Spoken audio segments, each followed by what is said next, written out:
Bismillahirrahmanirrahim. Assalamualaikum warahmatullahi wabarakatuh. Alhamdulillahi rabbil alamin. Wassalatu wassalamu ala rasulillahil karimil amin. Nabiyyina Muhammadin wa ala alihi wa sahbihi ajma'in. Wa ba'd. Faya ahbaballahi wa ahbaba rasulihi sallallahu alaihi wasallam. Usi nafsi wa iyyakum bitaqwallahi faqad fazal muttaqun. فلا تموتن إلا وأنتم مسلمون فقال تعالى يا أيها الذين آمنوا اتقوا الله حق تقاته ولا تموتن إلا وأنتم مسلمون. Alhamdulillah, bersyukur pada Allah Subhanahu wa Ta'ala mengawali jumpa kita di subuh Jumat ini waktu Indonesia bagian barat. Seraya bermohon kepada Allah Subhanahu wa Ta'ala, semoga hari ini kita diberkahi, dirahmati, diberikan bimbingan kemuliaan oleh Allah Subhanahu wa Ta'ala. Semoga seluruh aktivitas kita, baik yang telah berlalu, tengah kita laksanakan, ataupun akan kita rencanakan, diridhai oleh Allah Subhanahu wa Ta'ala. Kita bermohon kepada Allah Subhanahu wa Ta'ala, semoga hamba-hamba Allah yang berkehidupan sampai dengan detik ini dan belum beriman kepada Allah, dikuatkan jiwa dan lisan mereka untuk mampu bersyahadat sebelum wafat kembali kepada Allah Subhanahu wa Ta'ala. Semoga para pelaku maksiat, dan boleh jadi kita termasuk di antara golongan dimaksud, diberikan kelembutan hati untuk mau bertobat dan kembali kepada jalan kebaikan, meniti jalur hidup yang lebih baik, hayatan thayyibah, dan berakhir dalam keadaan mulia, husnul khatimah. Untuk itu, mari kita senantiasa bermohon kepada Allah Subhanahu wa Ta'ala untuk memberikan taufik, hidayahnya, bimbingan agar istiqamah dalam jalur-jalur kebaikan dimaksud. Alhamdulillah, kita berikhtiar untuk menguatkan tekad niat kita meraih semua yang disampaikan tadi. Salah satunya dengan cara menguatkan pokok keilmuan, sehingga dengan ilmu itu mampu menguatkan keyakinan di dalam jiwa dan menumbuhkan amalan-amalan positif, amal saleh yang kiranya bisa bermanfaat dalam kehidupan kita, juga bagi orang di sekitar kita, juga bagi tempat kita bernaung dan melancarkan misi kita sebagai khalifah di bumi sampai kembali kepada Allah Subhanahu wa Ta'ala. Di antara itu semua kita telah sampaikan dan telah kita bahas bersama tentang formulasi kehidupan yang sejatinya dari sejak kita terlahir, dewasa, sampai dengan kembali kepada Allah, formulasi itu yang terus akan kita bawa. Karena itu, saya tidak bosan untuk mengingatkan apa yang telah kita pelajari di pertemuan sebelumnya, khususnya terkait dengan formulasi kehidupan, dari mulai anatomi tubuh, fungsi bagian-bagiannya, dari mulai keadaan jiwa terdalam, sampai mengeluarkan karakter kinerja, karakter amal yang mendorong setiap insan untuk berperilaku dari bagian terluar di tubuhnya, yaitu fisiknya, sehingga dengan itu dapat melahirkan perilaku mulia, perangai yang baik. Kita telah belajar bimbingan dalam Al-Quran, memberikan juga isyarat surah-surah yang diturunkan oleh Allah Subhanahu wa Ta'ala melalui malaikat Jibril khususnya kepada Rasulullah SAW dalam fase dasar pendidikan Islam di periode Makkah itu, dengan menurunkan surah-surah Makkiyah, surah-surah yang diturunkan sebelum Nabi hijrah ke Yathrib, ke Al-Madinah Al-Munawwarah. Pun demikian, kita juga telah belajar bagaimana cara menguatkan iman dimaksud dalam pendidikan fase Makkiyah ini, yang kiranya waktu 10 tahun setidaknya dalam periode Mekah Nabi berdakwah secara terbuka. Karena 3 tahun sebelumnya Nabi diberikan oleh Allah kesempatan untuk bisa membekali diri. 3 tahun persiapan sebelumnya melalui mimpi yang benar, periode kurang lebih 6 bulan. 3 tahun persiapan dan 10 tahun melakukan bimbingan terbuka kepada para sahabat dalam rangka menguatkan pokok-pokok keimanan yang kita ketahui berjumlah 6 simpul itu, 6 rukun itu yang disebut dengan rukun iman. Dalam periode ini juga ada bimbingan-bimbingan Rasulullah SAW. Ada hadis-hadis yang juga disampaikan oleh beliau untuk menjelaskan bagaimana tata cara menguatkan iman kita, membentuk karakteristik amal saleh, dan juga menebarkan aura kebaikannya di sekitaran kita.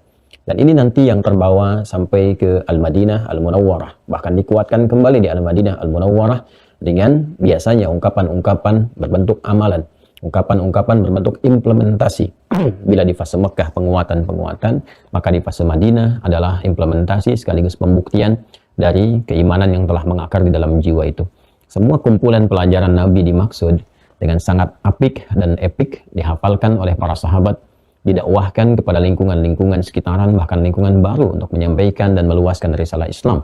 Lalu secara singkat dikodifikasikan oleh para ulama hadis setelahnya, dan di antara sekian ulama yang cukup juga apik menghimpun ini dan menghadirkan menjadi bagian dari topik pembahasan di kitab mereka adalah Al-Imam Muhammad bin Ismail Al-Bukhari dalam kitabnya Sahih Al-Bukhari di topik yang kedua, Kitabul Iman. Alhamdulillah kita telah mengeluarkan pembahasan-pembahasan terkait penguatan iman itu, dan telah kita keluarkan juga beberapa amalan-amalan yang saya harapkan baik itu pada diri pribadi dan kita semua bersama-sama saling mengingatkan, bersinergi untuk memaksimalkan amalan dimaksud, sehingga kita bisa merasakan sendiri kenikmatan beriman, halawatul iman, perbedaan dari keadaan diri kita, dan perubahan perilaku yang kiranya bisa mengarahkan kita lebih baik. Sebelum kita memulai untuk melanjutkan perkara-perkara, hal-hal penjelasan Rasulullah untuk menguatkan iman kita, juga menebarkannya di sekitaran kehidupan kita, pada keluarga terdekat kita, kerabat terkasih, tetangga-tetangga termulia kita, siapapun mereka, hingga kehidupan yang lebih luas, bermasyarakat, berbangsa, dan bernegara. Kita memiliki keyakinan bahwa iman itu terletak di sumber kehidupan terbaik, di jiwa takwa. Kalau itu dikuatkan dan ditebarkan dalam kehidupan, dimanapun kita bergaul, dengan membawa spirit takwa, tentu akan lahir kemuliaan-kemuliaan, membuka segala jenis kebaikan. Karena itulah orang Islam datang kemanapun spiritnya fatah. Fatah, ya, fatah itu membuka segala hal yang baik-baik, membuka segala hal yang mulia. Karena itu seringkali kita dengar Fathu Makkah, Fathul Andalus, ya, dan seterusnya. Artinya membuka semua jalur kebaikan yang dapat ditebarkan di kota Makkah Al-Mukarramah, di kota Andalus, dan seterusnya. Ya, karena itulah kalau kita tarik ke skala kecil, kalau kita datang ke satu kondisi rumah tangga, maka dibuka semua unsur kebaikan di dalamnya dengan cahaya iman, cahaya takwa tadi. Bergaul dalam komunitas, bertetangga, atau bahkan berbangsa, bernegara, orang beriman akan memancarkan cahaya takwa. Dimanapun dia berkomunitas atau bahkan bersuku, maka yang termulia, yang terbaik, yang dibimbing oleh Allah adalah bagian-bagian jiwa takwanya. Itu yang dimaksudkan di Quran surah ke-49 Al-Hujurat di ayat yang ke-13. Ya ayyuhan nasu, hai seluruh manusia tanpa kecuali, inna khalaqnakum min dzakarin wa untha. Kami ciptakan dengan keagunganku, kata Allah, kalian semua itu berbentuk laki-laki ataupun perempuan. Wa ja'alnakum syu'uban wa qabail, dan kami tetapkan alur kehidupan kalian itu akan berkomunitas, bermasyarakat, berbangsa, bernegara, juga bersuku-suku. Inna ta'arafu inna akramakum indallahi atqakum. Demikian keragaman itu dibentuk agar kalian membangun harmoni, bersinergi, membawa misi khalifah di bumi, saling menguatkan satu dengan yang lainnya. Sungguh di antara harmoni berkehidupan itu, yang paling mulia interaksi kalian itu adalah orang yang paling tinggi takwanya. Takwa bersumber dari keimanannya. Iman membawa sifatul khair, ya, sifat-sifat kebaikan, al-khairat, yang bila diterjemahkan melahirkan akhlakul karimah, akhlak yang mulia, al-akhlak al-karimah. Karena itulah teman-teman sekalian, seyogianya sampai pertemuan kali ini lebih daripada 40 video, mari kita berevaluasi diri dulu. Sekian banyak contoh telah kita hadirkan, perubahan-perubahan harus kita maksimalkan. Kita telah membuat formulasi dan belum saya hapus sepenuhnya di kesempatan kali ini bahkan. Karena itu sebelum memulai, saya ingin mengingatkan kembali dengan menunjukkan kepada Anda formulasi yang telah kita bahas kemarin tanpa saya harus membahasnya kembali. Hanya ingin menunjukkan saja, kemudian setelah itu apa yang sudah menjadi bagian dari evaluasi kita, dari poin-poin yang telah kita pelajari untuk kita koreksi diri dan kembangkan kemudian. Bismillah, ini formulasinya. Islam, perangkat dinnya, orangnya muslim. Karena muslim itu manusia, orang, maka tidak akan terlepas dari anatomi yang melekat kepada manusia, baik itu roh, akal, dan fisik. Ini kinerjanya yang telah kita bahas, keterkaitan roh, ada nafas, di dalamnya ada apa, ya, bagaimana saling mengikat, saling memengaruhi antara takwa dengan fujur, telah kami jelaskan, silahkan dicek minimal video yang kemarin. Dalam takwa ada kumpulan sifat baik khairat, ya, dan ini hanya akan kuat bila pondasi imannya juga kuat. Pondasinya itu rukunnya, simpulnya disebut dengan akidah, simpulnya, rukunnya karena terkait dengan iman disebut dengan rukun iman. Ada 6 pokok. Untuk menguatkan 6 pokok ini perlu dikuatkan dengan pengetahuan, karena itu ilmunya disebut dengan akidah yang mampu mengarahkan kita kepada petunjuk Allah Subhanahu wa Ta'ala, karena semua roh itu sumber kehidupannya dari Allah Subhanahu wa Ta'ala. Ya. Kemudian Dari sinilah kemudian segala yang ditujukan untuk Allah disebut dengan tauhid, mengacu kepada yang ahad, dan dengan itu ini akan selalu bersih prosesnya, pembersihan ini, sehingga tidak disertakan di dalamnya pengaruh-pengaruh buruk setan, ya. Ini disebut dengan tazkiyah, karena berada di dalam nafas disebut dengan tazkiyatun nafas. Untuk bisa mengetahui apakah sifat baik ini telah muncul, kemudian pondasinya kuat, maka diuji untuk mengetahui, ya, apakah ini muncul atau tidak, sudah kuat atau belum, cahayanya sudah baik atau belum. Ujiannya berbentuk perintah dan larangan, termaktub di dalam pedoman yang langsung Allah sendiri turunkan, ya kan, melalui malaikat Jibril kepada Rasulnya yang termulia Nabi Muhammad SAW. Kemudian diuji itu semua dan diperintahkan kita untuk menaati semua itu. Ketaatan ini mutlak diperlukan agar bisa kita mengetahui feedbacknya, apakah cahaya-cahaya ini telah muncul untuk membimbing kita berkehidupan. Maka bentuk perintah larangan ini sifatnya adalah ibadah, bisa jadi ibadah ritual atau terkait dengan manfaat-manfaat sosial. Ya, jalan untuk menunaikan semua ini disebut dengan syariat, ilmunya disebut dengan fikih. Maka cara menunaikan ini semua akan melahirkan perbuatan. Perbuatan inilah yang disebut dengan amal. Bila amal ini disupport oleh cahaya iman, maka akan muncul nilai-nilai kebaikan yang diridhai oleh Allah Subhanahu wa taala. Fisiknya, tampilannya baik, thayyib, sifatnya keluar khair, karakter kinerja sikapnya keluar ma'ruf, dikerjakan hanya karena Allah ihsan, maka gabungan keempatnya membentuk saleh, dikenal dengan amal saleh. Setiap perbuatan, baik ritual ataupun amalan sosial dalam muamalah yang berbentuk amal saleh, maka dia memiliki nilai dalam pandangan Allah, disebut dengan hasanah. Quran surah ke-6 ayat 160. Setiap ada hasanah itu, maka dia akan memiliki catatan pahala, catatan kebaikan. Ini sebagai bekal untuk pulang menuju Allah Subhanahu wa taala, bekal utamanya. Karena itu kita sering berdoa bahwa semua kehidupan dunia kita melahirkan kualitas hasanah, yang hasanah itu akan terlihat di akhirat untuk mendapatkan rahmat Allah Subhanahu wa taala. Kita bermohon, wa minhum may yaqulu rabbana atina fid dunya hasanah wa fil akhirati hasanah wa qina adzabannar. Sebelum didapatkan rahmat di akhirat ini, maka Allah pun turunkan berkahnya di dunia untuk mengiringi seluruh hal perangkat-perangkat hidup terkait dengan aspek keduniaan kita untuk menyukseskan misi khalifah di bumi. Dan puncaknya akan kemudian diberikan rahmat ini di akhirat dalam bentuk kenikmatan tertinggi, yaitu surga. Karena itulah surga kemudian diperkenalkan kepada kita kuncinya dengan iman dan amal saleh. Al-Baqarah ayat 25. Wabashshiril ladzina amanu wa 'amilus shalihat anna lahum jannatin tajri min tahtihal anhar. Nah, semua ini bila telah terbiasa kita jalani dalam kehidupan, maka akan memunculkan sebuah sikap moral, kemuliaan, ketinggian yang penuh dengan kehormatan dan segala bentuk kebaikan-kebaikan yang semuanya karena bawaan dari fitrah kehidupan. Allah yang memberikan khaliq, manusia kemudian yang dianugerahi itu makhluk, proses penciptaannya khalaq, dan karakter mulia ini pun terkait erat dengan penamaan tadi. Khaliq, makhluk, kemudian khalaq, dan karakternya adalah akhlak. Maka akhlak akan memberikan pembeda bagaimana seseorang diketahui bahwa keadaan nafas jiwanya suci, jiwanya bersih, jiwanya baik, karena dorongan sifat takwa ini hadir dalam karakteristiknya, hadir dalam perilakunya, tampil dalam perbuatan-perbuatan fisikalnya. Nah, untuk bisa mengetahui apakah orang-orang sudah mulai berakhlak, baik untuk dirinya, bahkan dalam ibadahnya, akhlak saat dia beribadah. Kita temukan di sini. Saat beribadah pun ada akhlak. Bagaimana saat akan sholat, dia berakhlak kepada Allah Subhanahu wa taala, menyiapkan dirinya.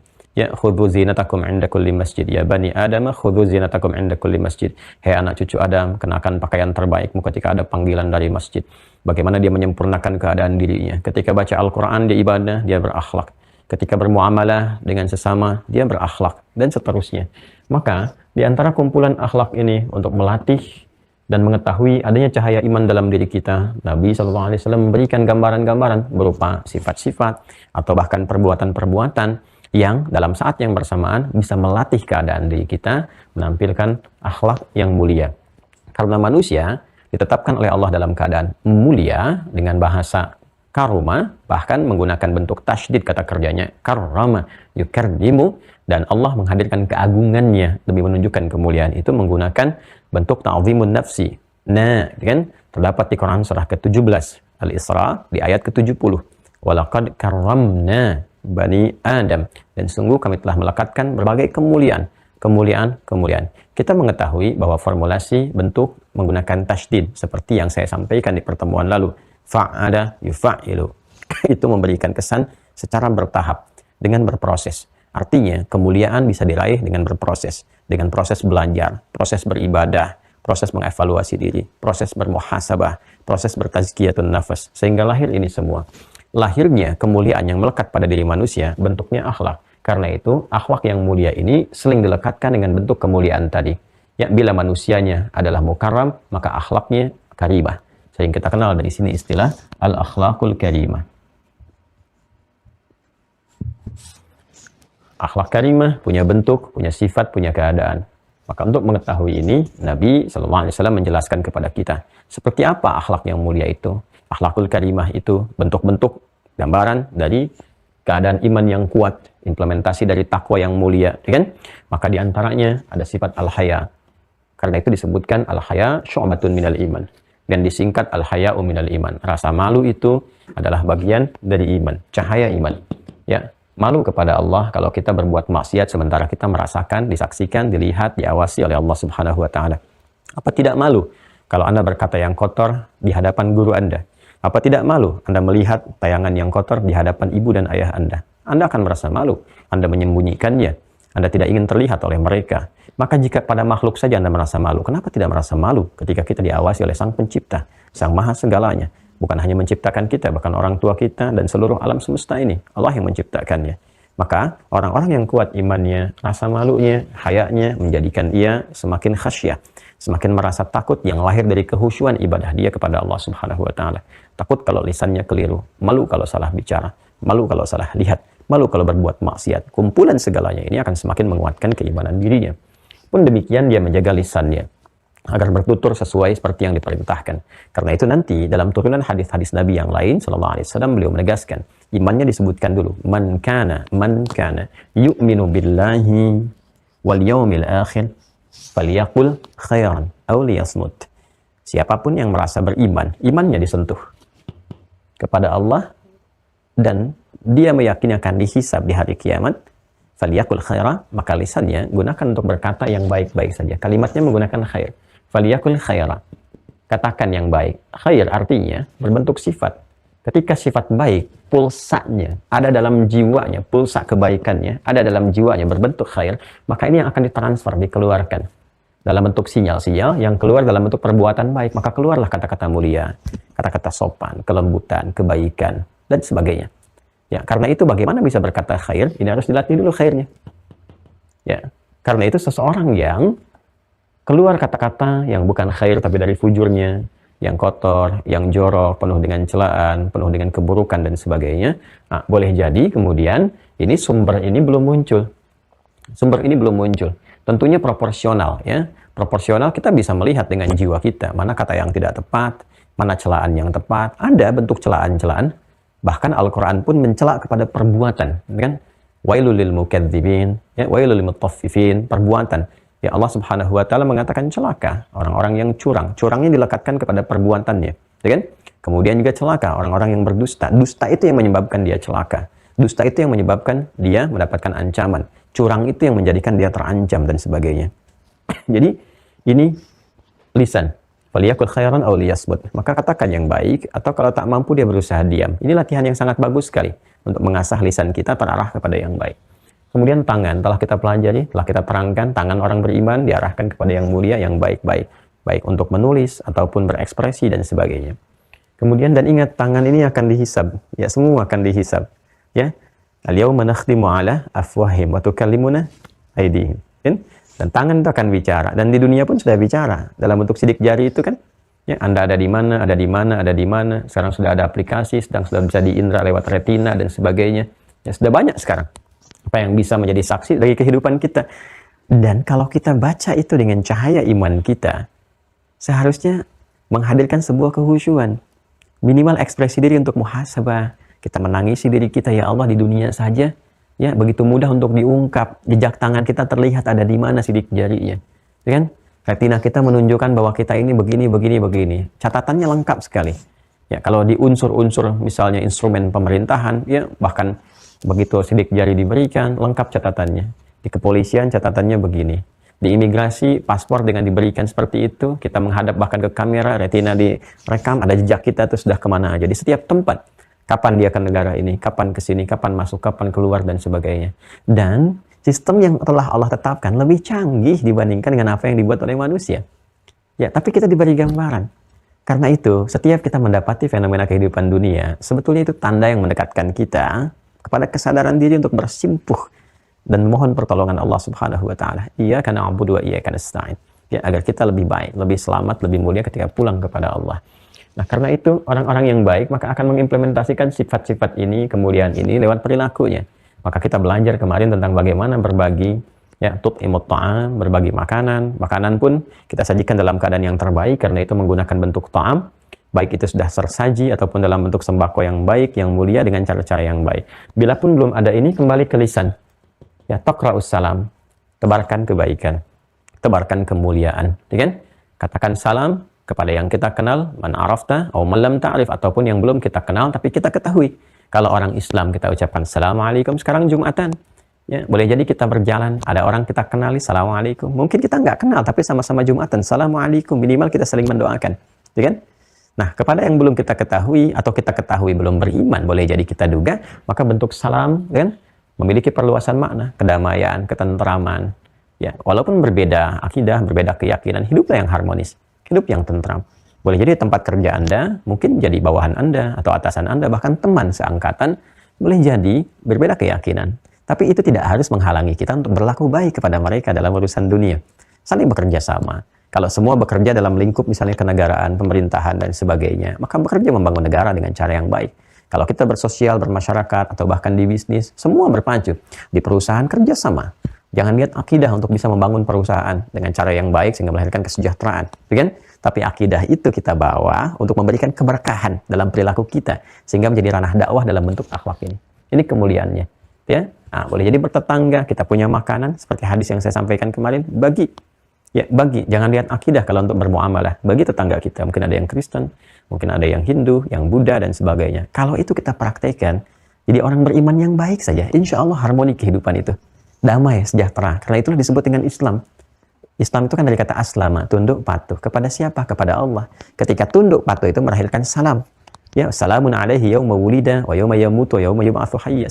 Salam itu kan keselamatan, ketentraman, kedamaian, kesejahteraan. Jadi kalau beriman itu selamat kita. Ya, selamat dari kerusuhan, selamat dari kegelisahan, selamat dari pertentangan, cenderung lebih damai. Ya, selamat dari ancaman-ancaman hukuman Allah Subhanahu wa taala. Dan saat lahir, saat wafat pun selamat. Wa yauma yamut. Wafatnya dalam keadaan tenang, husnul khatimah, kan? Kemudian juga jiwanya nafsul mutmainnah. Bahkan saat pulang pun di kuburnya pun nyaman. Bahkan pulang ke akhirat pun tempatnya disebut Darussalam. Ya, Darussalam. Karena itu kan kita ada zikir, ada doa kan? Kalau kita berzikir kita katakan Allahumma antas salam wa minkas salam, kan? Tabarakta ya dzal jalali wal ikram. Antas salam. Allah kan di antara nama yang termulianya as-salam, kan? Yang memberikan kedamaian, keselamatan, kesejahteraan, kemuliaan, kan? Wa minkas salam. Darimu segala ya Allah yang berbentuk semua kemuliaan itu. Tabaraka ya dzal jalali wal ikram, ya kan? Dan sangat engkau yang paling mulia, keberkahan darimu ya Allah, engkau yang paling agung, pemberi yang sangat luar biasa. Kalau kita ingin berdoa, kita bisa gabungkan semua nilai tadi. Allahumma antas salam wa minkas salam wa ilaika ya'udus salam. Fahayyina rabbana bis salam wa adkhilna al jannata daras salam. Tabarakta ya dzal jalali wal ikram. Kita gabungkan semuanya, ya kan? Kita mohon sama Allah. Allah ya Allah, engkaulah as-salam, milik segala kemuliaan, keselamatan, kemuliaan, kesejahteraan. Semua bersumber darimu ya Allah. Segala kemuliaan tadi. Dan semua akan kembali kepadamu ya Allah. Semua kemuliaan tadi.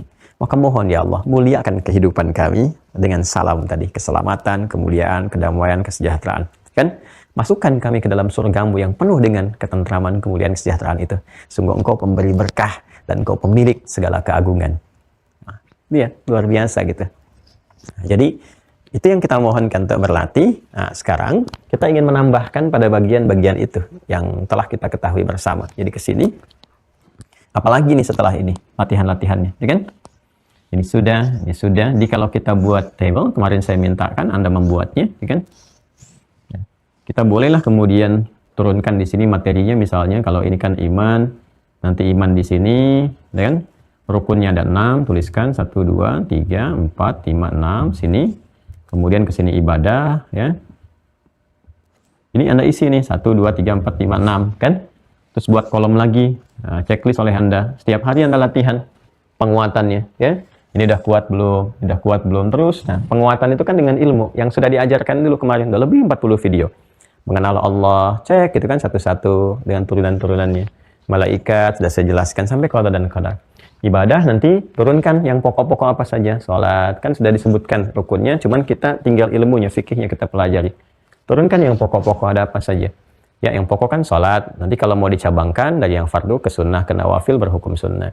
Nanti terkait harta dapat zakat, puasa, yang pokoknya Ramadan dicabangkan ke Senin, Kamis, kan? Kemudian apalagi ayamul bid kan, terus nanti ada yang khusus-khusus seperti puasa Arafah dan seterusnya. Nah, selebihnya nanti ada puasa Daud. Baru di sini kita ambil bagian lagi yang terakhir, akhlak nih. Akhlak. Ya, setiap ini tuh ada poinnya sendiri, ada checklistnya gitu. Ada checklistnya. Kalau kita bisa checklist begini, nanti kalau kurang silang begini belum. Ya, kalau saya biasanya latihannya suka seperti ini. Di akhlak diturunkan al-haya misalnya kan, sifat malu. Terus latihan dari ujung kepala sampai ujung kaki. Ya, ini pikiran sudah malu belum kalau berprasangka buruk kepada Allah? Ya kan? Padahal yang salah kita. Kenapa diarahkan kepada Allah? Ya Allah, kenapa mesti begini? Kan perilaku kamu yang begitu. Dari Allah semuanya baik gitu kan? Nah, mata sudah malu belum untuk menatap hal-hal yang buruk? Ini checklist 1 2 3 al-haya. Udah jalan belum? Kalau belum, kenapa? Latihan. Saya biasa suka kasih keterangan tuh. Kalau masih checklist hari ini masih ada yang jelek, kasih keterangan. Emang kamu sudah merasa baik? Emang udah pasti masuk surga? Emang amal kamu sudah banyak? Gimana kalau diwafatkan dalam keadaan maksiat? Ya, kadang ini sangat efektif kalau kita bawa, simpan di meja kerja kita, apalagi kalau transparan gitu. Dan meja kaca ditempel, kamu akan wafat, dilihat kamu akan wafat, belum aman hisab kamu, jadi kan takwalah kepada Allah. Itu kadang ingatkan kita lagi. Ini turunkan, ini sudah ada berapa ya? Nah sekarang, ini kan continue sifatnya. Ya, karena itu bentuknya mudhari, seperti yang pernah saya sampaikan. Sekarang kita akan menambahkan ini, apalagi turunan dari akhlak ini yang merepresentasikan iman dan sebagai bentuk amal soleh kita di hadapan Allah Subhanahu wa Ta'ala dalam rangka menunaikan misi sebagai khalifah dan beribadah kepada Allah. Kita akan turunkan kembali. Saya sudah berikan bukunya kan bagi yang telah tersambung ke Mira. Ya, itu penting sekali loh. Ada yang terkait dengan Quran nanti karena itu basicnya. Nanti sambil berjalan Anda kan menghafal, ya kan? Saya minta kan kemarin juz amma dimulai kan. Cara menghafalnya udah disertakan di situ, ada bukunya. Kalau mau ke sistem gabung di STUAH. Kalau kemudian Anda ingin praktekkan murajaah, sudah ada 2, di situ 30 juz, sudah ada. Nanti terkait puasa spesial, karena di puasa itu, ini akumulasi semua ini akan lebih cepat menyerap kepada jiwa kita. Ya, cepat untuk kita dapatkan, cepat untuk kita praktekkan. Karena itu saya sertakan buku khusus nanti untuk Ramadannya. Untuk pelatihan ini, untuk mempercepat kuantumnya itu ada di Ramadan nanti. Tapi evaluasi hariannya sampai menuju ke sana, gitu kan, itu ada di buku catatan penuntut ilmu. Makanya dibuka awalnya, terus nanti ada barcode untuk kajian-kajian itu yang aku suka, ya kan? Itu pun nanti akan di-upgrade itu ditingkatkan kualitas pembahasannya, terus kemudian di-update di situ perubahan-perubahan judul-judulnya. Itu kan barcode saja, nanti ketika di-scan bisa jadi setiap masanya bisa berubah gitu. Nah, dan di sini materi-materi ini saya berikan lembar kosong kepada Anda untuk menulis apa saja yang telah Anda pelajari. Tolong digunakan itu dengan baik.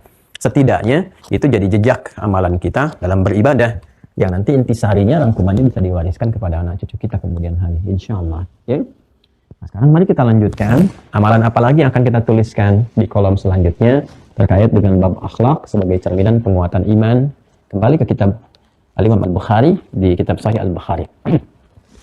Bismillahirrahmanirrahim. Yang selanjutnya, ya, saya kira sudah juga di-scan ya, dan sudah di-upload. Bagi yang sudah mendapati, silahkan langsung download saja. Ya, Anda kalau sudah masuk semuanya gratis, sistem itu tidak ada iuran apapun. Saya katakan insya Allah sepanjang kami bisa tangani, kami tangani insya Allah. Ya, kecuali kalau nanti ada gerakan-gerakan berjamaah yang memang bermanfaat untuk jariah semua, saya akan infokan. Tapi kalau bisa kami tangani, insya Allah kami tangani. Karena itu Zoom kami tangani, Anda tidak ada iuran Zoom, tak ada iuran bulanan. Mau download juga silahkan senyamannya. Kalau mau lihat-lihat YouTube dan sebagainya, di Mira juga jelas, nggak di skip pakai apapun, silahkan. Karena ini hal-hal yang penting terkait dengan akidah, pembelajaran yang mudah-mudahan semuanya bisa merubah kita. Itu saja harapan terbesarnya. Ya. Bismillahirrahmanirrahim. Bab minal imani an yuhibba li akhihi ma yuhibbu li nafsihi. Ya, bab termasuk bagian dari iman. Nah, bab termasuk bagian dari iman. Karena itu materinya kan adalah tentang penguatan iman kan? Ya. Termasuk bagian dari iman. Kalau sudah ada saya sedikit share ya. Izin tidak bermaksud mengajari, tapi menyampaikan kembali dari apa yang telah diutarakan oleh guru-guru kami, sehingga beliau-beliau pun mendapatkan bagian dari jariahnya. Ya, kalau ada seperti ini, ya kan, mim dengan nun, Ya, cara bacanya ini kemungkinan besar nanti kalau huruf ada dua, ya kan? Bisa jadi min seperti ini, harakatnya kasrah, jelas ya? Atau nanti berubah jadi kata benda, isim mausul, man. Jadi kalau ada begini bisa dibaca min atau man. Ya, jelas? Nah, kecuali kalau ada tasdidnya, itu ada pembeda. Ya, al-mannu, gitu kan? Manna wassalwa, gitu kan? Sesuatu yang manis, yang enak, yang dinikmati, gitu kan? Itu ada di Al-Baqarah ayat 57, itu kan? Wa dhallalna 'alaikumul ghamama, gitu kan? Nah, kemudian kita temukan sampai kalimat wa anzalna 'alaikumul manna wassalwa, gitu kan? Nah, ini kalau ada tasdidnya. Kalau nggak ada, maka dibacanya bisa min, bisa man. Kalau man, itu isim mausul, konjungsi yang menyambungkan dua hal. Ya, pada keadaan tertentu. Tapi ditujukan untuk orang. Ya, untuk objek tertentu. Atau kadang-kadang nanti jadi subjek gitu kan, sesuai dengan konteksnya. Tapi sifatnya personal. Jadi kalau ada man itu sifatnya personal. Ya, personal. Ke setiap personnya, setiap orangnya. Hanya nanti bentuknya luas, sifatnya meluas. Jadi untuk personal setiap kita, tapi berlaku umum, baik itu laki-laki, perempuan, tua, muda, siapapun. Karena itu sering diterjemahkan dengan siapapun. Ya, tapi saya agak kurang sepakat terjemahan baik di mushaf misalnya ataupun di buku-buku yang menerjemahkan dengan kata barang siapa gitu kan. Barang siapa, pernah dengar nggak kata terjemahan itu? Ya, man amila salihah, barang siapa yang beramal saleh. Nah, itu secara makna agak kurang detil. Saya lebih senang menerjemahkan dengan siapapun gitu kan, karena ini mencakup keseluruhannya. Barang siapa ya, barangnya barang siapa.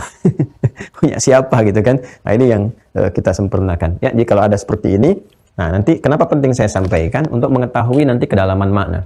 Seperti hadis Nabi nanti kita temukan di Kitabil Ilmi di Sahih Al-Bukhari.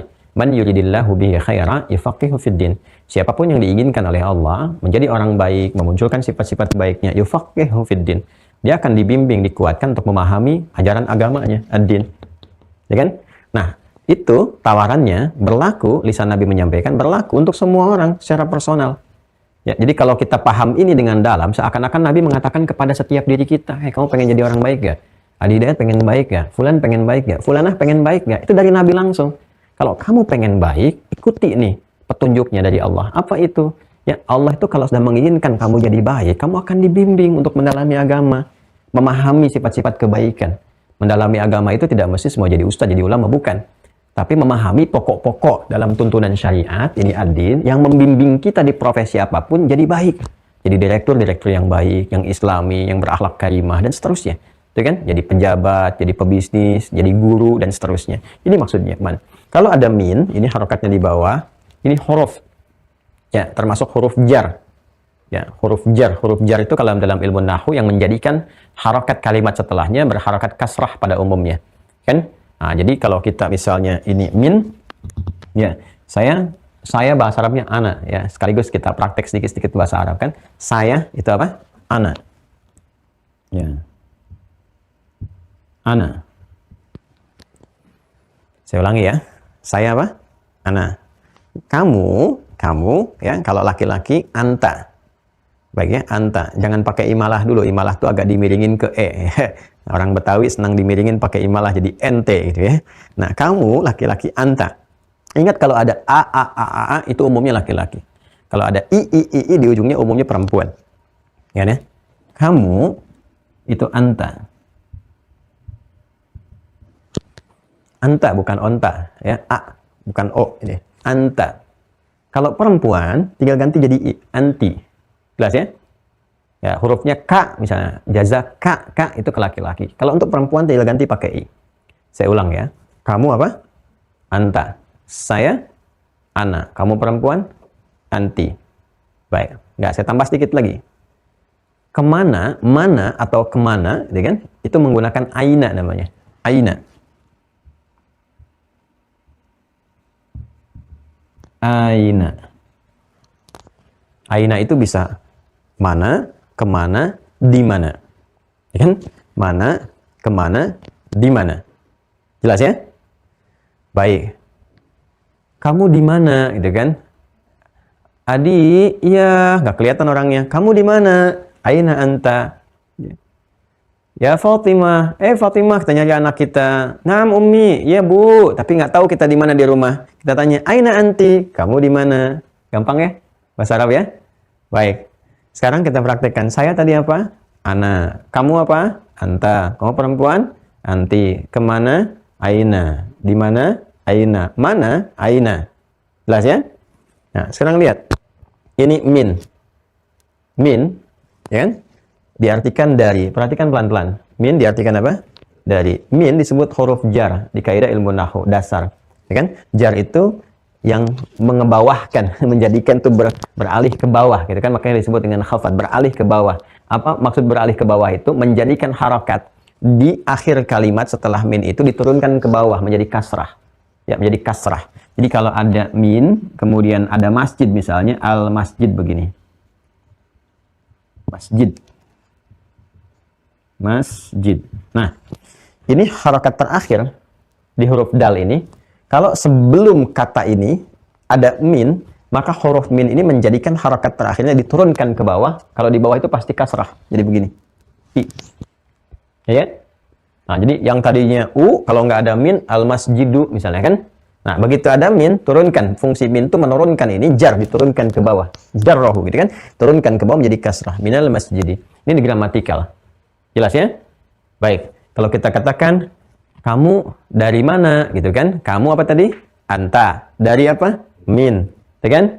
Kemudian, mana apa tadi? Aina. Gitu kan? Kamu dari mana? Gitu kan? Kita bisa katakan, min aina anta. Dari mana kamu? Atau anta min aina. Kamu dari mana? Kita katakan, minal masjid. Harakat akhirnya apa? I. Ini nahwu standar. Jadi kalau kita belajar awal-awal bahasa Arab, akan begini belajarnya. Tapi kalau kita mau menerjemahkan hadis, mau memahami Al-Quran, tidak sederhana ini. Ilmunya pindah nanti dari nahwu ke balaghah. Baik ya? Nahwu kemana? Ke ilmu balaghah. Di balaghah nanti ada 3 cabang lagi. Ada ma'ani, ada bayan, ada badi'. Termasuk nanti turunan dari min pun di cabang nahwunya ada. Nah, ini dijelaskan nanti min ini, kalau di nahwu fungsinya menjadikan harakat akhir kasrah ke bawah, umumnya seperti itu. Kalau di balaghah beda nanti. Min ini punya makna lagi. Ya. Punya ma'ani, makna-makna lagi. Apa di antara makna-maknanya? Litab'id. At-tab'id. Untuk menunjukkan bagian dari sesuatu. Bagian dari sesuatu. Jelas ya? Jadi kalau kita mendapatkan huruf min, di antara maknanya dari sekian makna, itu nanti bermakna bagian dari sesuatu. Contoh, kita berlindung kepada Allah, ya, dari godaan-godaan setan. Ya, setan yang mana saja.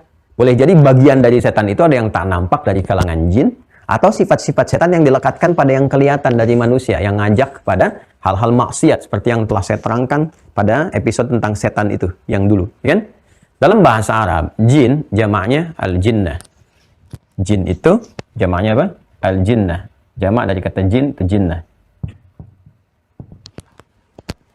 Ya, yang tampak manusia, ins, gitu kan? Makanya jin dipasangkan dengan ins, jamak dari kata ins, anas. Ya, anas. Kita ingin berlindung kepada Allah dari bisikan-bisikan halus setan yang diresapkan. Yang kadang-kadang kita nggak tahu bisikan itu datang langsung kepada jiwa kita. Ya, tanpa pengaruh dari orang-orang sekitaran kita. Pada diri kita langsung. Udah, bikin aja status tentang dia tuh begini. Nggak ada orang, nggak ada apa-apa. Ke jiwa kita masuk. Nah, itu nggak kelihatan. Jamaknya disebut jinnah. Jin tak nampak, setan dalam bentuk jin. Kana minal jinni, kan iblis itu juga bagian dari jin pada asalnya. Ya, diri kita kuat, teman-teman. Dia masuk seperti Nabi Ibrahim digoda, nggak jadi nyembelih Ismail. Nabi Ibrahimnya kuat kan? Datangnya kemana? Ke istrinya. Ya, ke istrinya digoda supaya dirayu ya suaminya supaya nggak jadi. Nanti ada risalah lontar jumroh itu syariatnya, ya kan? Nah, kadang-kadang kitanya biasa masuk lewat istri atau istri misalnya dari suami untuk menurunkan perkara syariat. Istri diminta melepas jilbab, suami diminta untuk korupsi, untuk macam-macam, atau lewat anak, macam-macam. Ya kan? Lewat apa itu? Setan masuknya lewat yang lain. Lewat perangkat sekitaran kita, wusta. Ini, nas. Manusia sekitaran kita. Pernah kan kita dapati, ya, suap menyuap itu kan kadang-kadang yang dipakai apa? Setan masuknya mungkin nggak langsung ke kita. Tapi lewat orang sekitaran digunakan. Adalah korupsi, dipakai perangkatnya, dan sebagainya. Nah, demikian adanya, kadang-kadang dipakai oleh setan, agen-agennya ini diresapkan. Dan ini kadang-kadang nggak sadar manusia-manusia ini. Atau juga ada yang sadar, memang sengaja sudah terkontaminasi dengan virus-virus itu. Masuk. Kepada siapa? An-nas. Maka kita berlindung kepada Allah dari keduanya langsung. Kalau ingin kita gabungkan pakai wawu. Wawu itu plus kalau dalam bahasa Arab. Al-jinnah dan nas. Ya kan nggak semua jin itu juga punya sifat buruk. Ada di antara mereka yang soleh seperti di surat Al-Jin itu. Ya kan? Nah, di antara kami ada yang soleh, ada yang maksiat kata para jin itu. Gitu kan? Ya manusia juga nggak semuanya buruk. Ada yang baik-baik yang dipengaruhi oleh setan itu yang kemudian menjadi provokator. Ya, dipakai itu untuk bisa menjauhkan seseorang dari rahmat Allah Subhanahu wa taala. Nah, kita memohon dari bagian-bagian yang buruk itu ya, kepada Allah kita bermohon untuk dilindungi dari semua itu. Karena bagian sifatnya enggak semuanya, maka pakai min nih. Kita bacakan min, ya kan? Al-jinnah wa an-nas. Pelan-pelan. Ini asalnya kan min. Karena min ini kasrah yang ini. Kemudian di nunnya ini sukun. Alif lam kan sukun juga tuh. Sukun ketemu sukun, nggak bisa nyambung. Ya kan? Nggak bisa dibaca. Maka supaya ini bisa terbaca, nyambung ke sini, maka kaidahnya jadikan salah satunya berharakat. Huruf sebelumnya. Karena sudah ada min di sini, maka ganti jadi fathah. Karena kasrah nggak bisa ketemu dengan dhammah, terlalu jauh. Minu itu kejauhan. Orang Arab nggak bisa. Ya kan? Maka yang paling dekat itu fathah. Minal. Tadi kaidahnya apa di ilmu nahwu? Kalau akhir kalimat pakai i kan? Setelah min ada i. Minal jinnati i. Ya kan? Wa an-nasi. Bukankah kita baca Al-Quran berlindung kepada Allah menggunakan bentuk ini? Qul a'udzu birabbin nas, malikin nas, ilahin nas, min syarril waswasil khannas alladzi yuwaswisu fi sudurin nas minal jinnati wan nas. Dari jin dan manusia. Apakah semua jin dan manusia? Tidak. Dari yang perangai-perangai buruk, dari yang dibawa diresapkan oleh setan, kan? Oleh iblis kepada bagian-bagiannya untuk memberikan perangai buruk. Saya hanya ingin memberikan contoh bahwa min ini punya makna tabaid namanya. Nanti ada kitab bagus yang membahas tentang fungsi-fungsi huruf dari alif atau hamzah sampai dengan ya. Semua maknanya dicakup di situ. Namanya Mughnil Labib, nama kitabnya. Di antara kitabnya banyak, tapi ini termasuk kitab favorit bagi saya. Mughnil Labib an Kutubil A'arib. Mughnil Labib yang suka baca kitab ini ya, boleh. Mughnil Labib an Kutubil A'arib.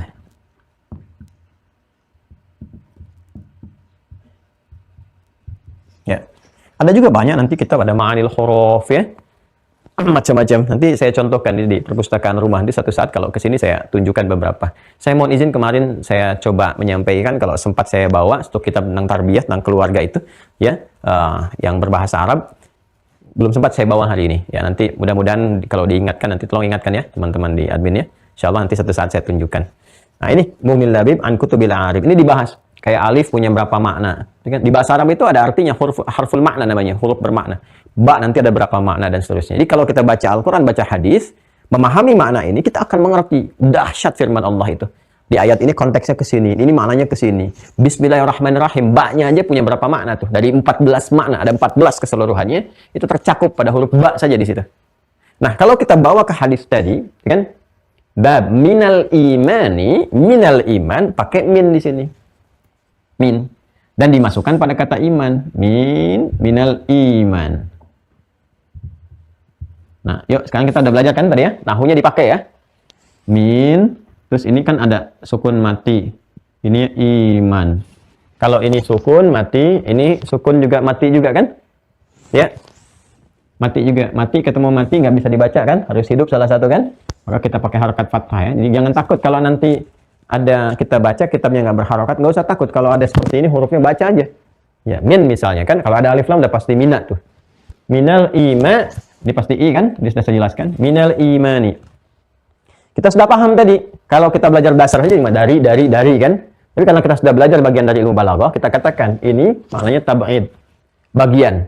Diterjemahkan ke bahasa Indonesia yang baik, termasuk bagian dari iman. Ya kan? Cara menerjemahkannya. Lihat kitabnya. Ya, ini agak dalam saya jelaskan. Termasuk bagian dari iman. Kalau bagian dari iman, berarti babnya di sini. Kan iman masih di sini. Ya kan? Apa yang dicakup iman? Takwa. Apa yang dicakup takwa? Sifat-sifat baik. Ya kan? Pondasinya ini. Berarti hadis ini ingin menjelaskan minal imani termasuk bagian dari pancaran iman itu, yaitu sifat-sifat baik, gitu kan? Nah, apa yang dipancarkan dari sini? Kalau dipancarkan pasti di perbuatan ke sana kan? Nah, mari kita lanjutkan hadisnya. Ini dari dua kata nih, termasuk bagian dari iman. Maksud saya kalau ada kalimat-kalimat begini, minal iman, minal iman, minal iman, maka ini sedang menjelaskan hal-hal positif, ciri-ciri pemilik ini. Ya, segera ikuti itu. Segera lekatkan pada diri kita. Karena inilah tandanya, parameternya yang menunjukkan karakteristik kita memiliki karakter-karakter iman. Minal iman ini termasuk bagian dari iman, termasuk karakter moral, karakter takwa. Ini nih perkaranya. Apa perkaranya? Mari kita lihat. Ya. Minal imani ayyuhibba li akhihi. Hendaklah seseorang itu, ya kan, menyayangi saudaranya. Ma yuhibbu li nafsihi. Seperti halnya ia menyayangi dirinya sendiri. Hendaklah seorang itu menyayangi saudaranya. Ma yuhibbu li nafsihi, seperti halnya ia menyayangi atau mencintai dirinya sendiri. Apa yang dimaksud dengan ini? Mari kita lihat hadisnya. Ini termasuk bagian dari iman. Ya, kalau kita ingin berikan gambaran, tadi kan baru terjemah datar gitu kan. Ya, kita memberikan perhatian, kebaikan, kasih sayang kepada saudara kita. Ya, seperti kita menyayangi diri kita pribadi. Nah, sebelum kita membahas lebih jauh, kita baca hadisnya dulu. Nanti baru kita terangkan maknanya. Bismillahirrahmanirrahim. Qala al-Imam al-Bukhari rahimahullahu taala haddatsana Musaddad qala haddatsana Yahya an Syu'bah an Qatadah an Anas radhiyallahu taala anhu anin Nabi sallallahu alaihi wasallam. Ya, pertama beliau menjelaskan jalur sanadnya dulu. Saya sudah terangkan apa itu sanad di pertemuan yang lalu. Jadi sanad ini insyaallah alhamdulillah selalu menjaga tentang kualitas keilmuan dalam Islam sekaligus yang menunjukkan otentisitas, keaslian dan validitas kebenaran ajaran Islam. Jadi kalau sudah ada ini, terjamin kita. Ya, orang mau nyoal juga, apa Nabi mau berkata begitu, tinggal ditunjukin aja. Nih, urutannya, si fulan. Benar orangnya ada, nih kitabnya, baca kitab yang ini. Nih, baca kitab yang ini. Demikian seterusnya, ada semua. Alhamdulillah kita terjaga ya. Kemudian juga, bukan hanya satu sanad, ada jalur yang lain. Ya. Qala wa an Husainil Muallimi, qala haddatsana Qatadah an Anasin. Nah, ini ada jalur yang lain juga, tapi semua tersambung ke sahabat Anas bin Malik. Anin Nabi sallallahu alaihi wasallam, ya dari Nabi sallallahu alaihi wasallam, qala, perhatikan kalimatnya. Qala, nah sekarang kita lihat nih kalimat imannya. Tadi kan judulnya baru minal iman kan? Sekarang redaksi nabinya bagaimana? Ya, karena kan kalau termasuk bagian dari iman, termasuk bagian dari iman ini kualitasnya kualitas apa nih? Kualitas wajib, kualitas sunnah, ya kan? Kan ada bagian dari iman itu yang wajib. Salat kan bagian dari iman. Karena itu salat dibuka dengan iman kan? Alladzina yu'minuna bil ghaib wa yuqimunas shalah. Nah, salat yang dimaksudkan bagian yang pokok atau bagian yang sunnah? Kalau pokok berarti wajib. 5 waktu itu kan yang mengikat. Artinya apa? Kalau wajib itu kan harus dikerjakan. Kalau nggak dikerjakan bukan cuma dosa, imannya dipertanyakan. Ya, karena hanya yang tidak beriman yang tidak menunaikan kewajiban. Ya kan? Anda bekerja di perusahaan, Anda wajib kerja kan? Kalau nggak kerja di situ, nggak wajib kerja di situ. Jadi hanya orang yang tidak kerja di situ, yang tidak punya sifat pekerjaan di situ, ya tidak wajib kerja, mau tiduran silakan. Ya karena bukan karyawan di situ. Ya orang beriman diikat dengan kewajiban pokok. Di antaranya apa? Salat. Karena itu kata Nabi, salat itu pembeda antara yang mukmin dengan yang kufur. Jadi kalau orang benar beriman pasti salat. Karena ada identitas iman. Kalau nggak beriman atau belum beriman, ya tidak mengikat kewajiban itu karena belum beriman. Nah sekarang statusnya termasuk bagian minnya itu statusnya apa tuh? Apakah wajib, apakah sunnah, apakah perintah atau larangan di dalamnya? Karena sifatnya kan kalau bukan perintah larangan. Ya, nah, kita baca keterangan nabinya. La yu'minu ahadukum. Allahu akbar. Ya, kalau terjemah biasa begini redaksinya. La yu'minu ahadukum, tidak beriman ya satupun di antara kalian. Ya, tidak beriman satupun di antara kalian. Tapi kalau kita melihat dengan ilmunya, dengan konteksnya, awas, makanya jangan belajar pada terjemahan semata. Harus ada guru. Ya, nah, nanti kalau kita lihat konteks yang dimaksud di sini, tidak sempurna keimanan seseorang satupun di antara kalian. Ya, tidak sempurna keimanan satupun di antara kalian itu. Kalau diartikan tidak beriman, berarti nggak ada iman, kufur, gitu kan? Ya, kalau diartikan tidak sempurna, berarti kita harus terus menyempurnakan. Imannya ada, cuma belum sempurna, gitu ya. Nanti tahu dari mana cara menerjemahkan demikian, nanti kita akan lihat. Ya, nanti kita akan belajar bersama seperti guru kami juga ajarkan. Tidaklah sempurna keimanan satu di antara kalian hatta yuhibba li akhihi, sampai dia mampu, ya kan, memperhatikan, menyayangi saudaranya, ma yuhibbu li nafsihi, sebagaimana dia menjaga dan menyayangi dirinya. Tidaklah sempurna keimanan satu di antara kalian sampai dia mampu menyayangi, memerhatikan saudaranya sebagaimana dia pun memerhatikan dan menyayangi dirinya. Baik, sebelum kita bahas maknanya, kita bahas aja dulu ya. Ini kan baru nih, kemarin kita bahas tentang siapa? Abdullah bin Amr bin Al-As radhiyallahu taala anhuma. Sekarang kita temukan yang baru nih, Anas bin Malik, gitu kan? Siapa Anas ini? Ya, apa inspirasi yang bisa kita dapatkan dari Anas bin Malik ini? Ya, radhiyallahu taala anhu wa anhum jami'an. Di sini ada sedikit ya. Ini profilnya sedikit di bawah nih. Ada footnote tuh, yang nomor 13 itu. Nomor 13. Anas itu kunyahnya Abu Hamzah. Abu Hamzah. Anas bin Malik Al-Ansari. Kalau Al-Ansari berarti penduduk Madinah. Ya, berarti lahir di Madinah, tumbuh berkembang di Madinah ya. Kunyah Abu Hamzah. Saya sudah terangkan kepada Anda, kalau ada Abu setelahnya nama orang, itu biasanya dilekatkan kepada seseorang untuk menunjuk kemuliaan pada dirinya yang telah dikaruniai anak pertama. Anak pertama. Biasanya orang Arab memberikan kunyah, gelar hormat kepada seseorang, ya, termasuk ucapan selamat karena baru punya anak, gitu kan? Maka digelari dengan Abu pada anak pertamanya. Seperti Rasulullah SAW punya anak pertama bersama Sayyidah Khadijah, istri beliau, radhiyallahu ta'ala anha, punya anak pertama namanya Al-Qasim. Maka beliau digelari dengan nama Abul Qasim. Ya kan? Abul Qasim. Nah, ini Abu Hamzah, ya kan? Abu Hamzah, kalau kita kaitkan dengan keterangan anak, ya anak pertamanya. Ya, kalau bernama Hamzah dikenal dengan apa? Kunyahnya Abu Hamzah. Ada juga sementara orang ingin mendapati anak, kalau punya anak saya ingin berikan nama Muhammad misalnya. Dia belum punya anak. Maka dia ingin dipanggil oleh orang tuh Abu Muhammad saking pengennya punya anak pertama namanya Muhammad misalnya. Maka dia katakan anak Abu Muhammad misalnya ya. Padahal nikah aja belum. Ada yang demikian ya. Baik, itu harapan-harapan gitu ke depan. Boleh, kadang-kadang ada yang begitu. Nah, ada juga kunyah yang dilekatkan kepada sifat. Kalau sifatnya melekat pada dirinya. Sifat itu bisa baik, bisa jelek. Ya, bisa baik, bisa jelek. Misalnya ada orang yang baik sekali, seakan-akan kebaikan itu berkumpul pada dirinya. Kalau bicaranya baik, terus menatapnya baik, ya, kemudian juga kemuliaannya jud, gitu, wal karam, suka memberi dan sebagainya. Sifat itu kan kalau terkumpul namanya al-hasan. Ya, nanti nilainya disebut hasanah. Maka orang mengatakan oh, Abul Hasan ya.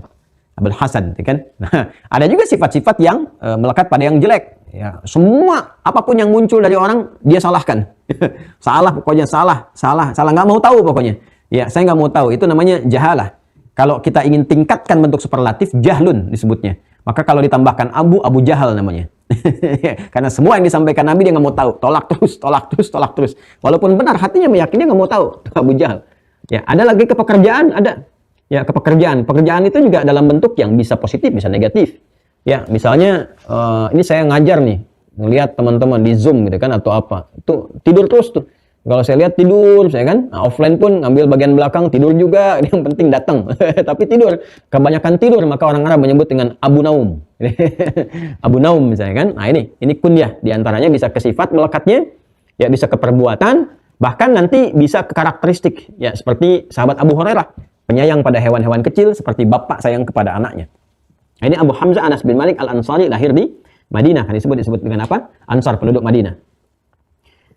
Ini disebutkan riwayatnya saja ya. Wa jumlatu ma ruwiya anin Nabi sallallahu alaihi wasallam, dan jumlah hadis yang diriwayatkan oleh beliau dari Nabi sallallahu alaihi wasallam itu alfa haditsin wa mi'ata haditsin wa sittatun wa samanuna haditsan. Ya, alfa haditsin wa mi'ata haditsin wa sittatun wa samanuna haditsan. Itu ada 2286 hadis. Masya Allah. 2286 hadis diriwayatkan oleh beliau ini. Ya, kemudian ukhrijalahu minha fi sahihaini 300 haditsin ya wa 18 haditsan. Dan di dalam sahihain di kitab Al-Bukhari Muslim dari 2000 sekian hadis itu 2286 hadis. Di dalam sahihain Imam Al-Bukhari dan Muslim meriwayatkan sekitar 318 hadis ya.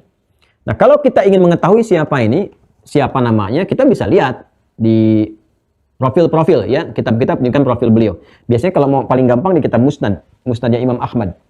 Ini saya keluarkan Musnadnya Imam Ahmad dari 16 jilid yang ke-8. Ya, jilid ke-8. Nanti kita temukan siapa Musnadnya Anas bin Malik. Bismillah. Kalau nggak keliru halaman 145. Anas bin Malik. Bismillahirrahmanirrahim. Oh, betul. 145, 147. Ya. Ini. Halaman 147. Ya. Jelas? Jilid yang ke-8. Kitabnya sama ya, kalau sama dengan saya kitabnya ini. Kalau misalnya kitabnya nggak sama cetakannya, cari aja nanti pembahasan musnadnya setelah Abu Sa'id Al-Khudri.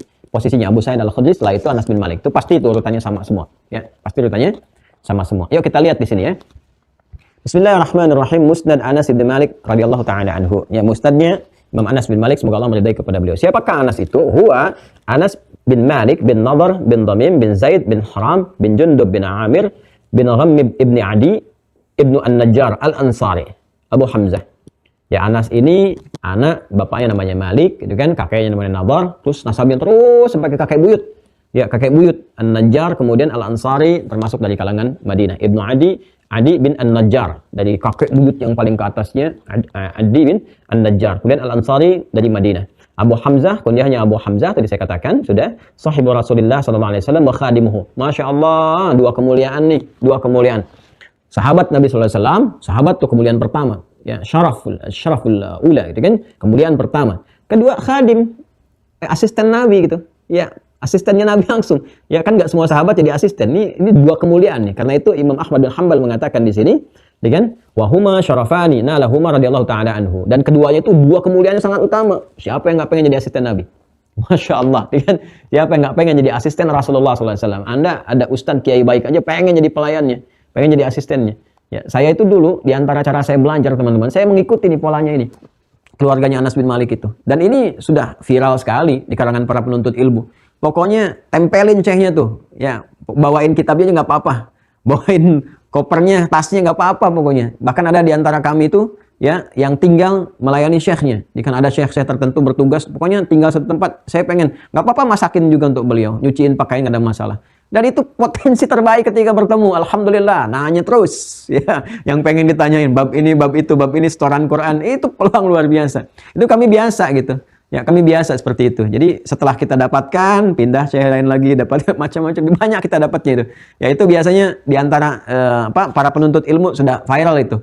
Itu nasab belajar begitu tersambungnya ke Anas. Nanti kita akan lihat Anas bin Malik ini, Masya Allah. Ya. Dulu juga saya waktu di Tripoli juga ya coba ya, Masya Allah gitu, dampingi, kejar guru-guru. Sejak di pesantren kita membiasakan begitu tuh, deketin guru-guru, belajar, ambil ya. Dan murid-murid juga termasuk kami mengajar tuh di Tripoli, saya ngajar halakah-halakah itu, ada tafsir, ada kitab-kitab tertentu itu, sampai yang dari pecahan-pecahan Rusia, Tantan itu kalau belajar itu udah familiar, karena di mereka tuh banyak ahli hadis, Pak. Itu kebanggaan di mereka tuh ya, kayak dari yang Tajikistan, Uzbekistan, kan, Kyrgyzstan, Turkmenistan, itu mereka itu pewaris dan genealoginya itu nyambungnya ke para ahli hadis semua. Imam Al-Bukhari kan dari mana? Dari Khurasan. Ya kan? Imam At-Tirmidzi dari mana? Dari Turmud. Itu daerah itu juga. Ya, jadi banyak lah. Pokoknya termasuk sampai ke Afghanistan tuh. Kalau yang Tantan itu rata-rata itu ya itu para periwayat hadis. Itu caranya begitu tuh. Kalau udah belajar itu, saya masih ingat tuh murid-murid kami itu. Ya, sekarang Masya Allah ada yang udah jadi asisten mufti dan seterusnya di negaranya itu. Ya, itu kalau pulang selesai, Pak, nggak boleh saya bawain kitab itu, bawa kitab, dia yang bawa tuh, ya, bahkan ada murid saya namanya Abdul Aziz itu ya, sampai ngetok pintu terus ke kamar itu, ya, hanya untuk nanya pakaian yang kotor mana Syekh, nggak boleh antum cuci katanya. Pokoknya nyuci itu tugas saya, tugas antum hanya itu aja, silahkan ya, teruskan. Ngajar sambil kita belajar juga. Nah, itu kalau misalnya hari dia ngambil itu, mau ngambil, saya sampai sembunyikan, nggak ada hari ini, saya tunggu tuh, udah 3 hari datang lagi dia. Nggak ada juga yang kotor, mustahil saya 3 hari nggak ada yang kotor kan. Itu tunggu. Ya, kalau kita tidur pun itu nggak mau dia ketok, sampai bangun dia tungguin. Ya, sampai bangun tuh.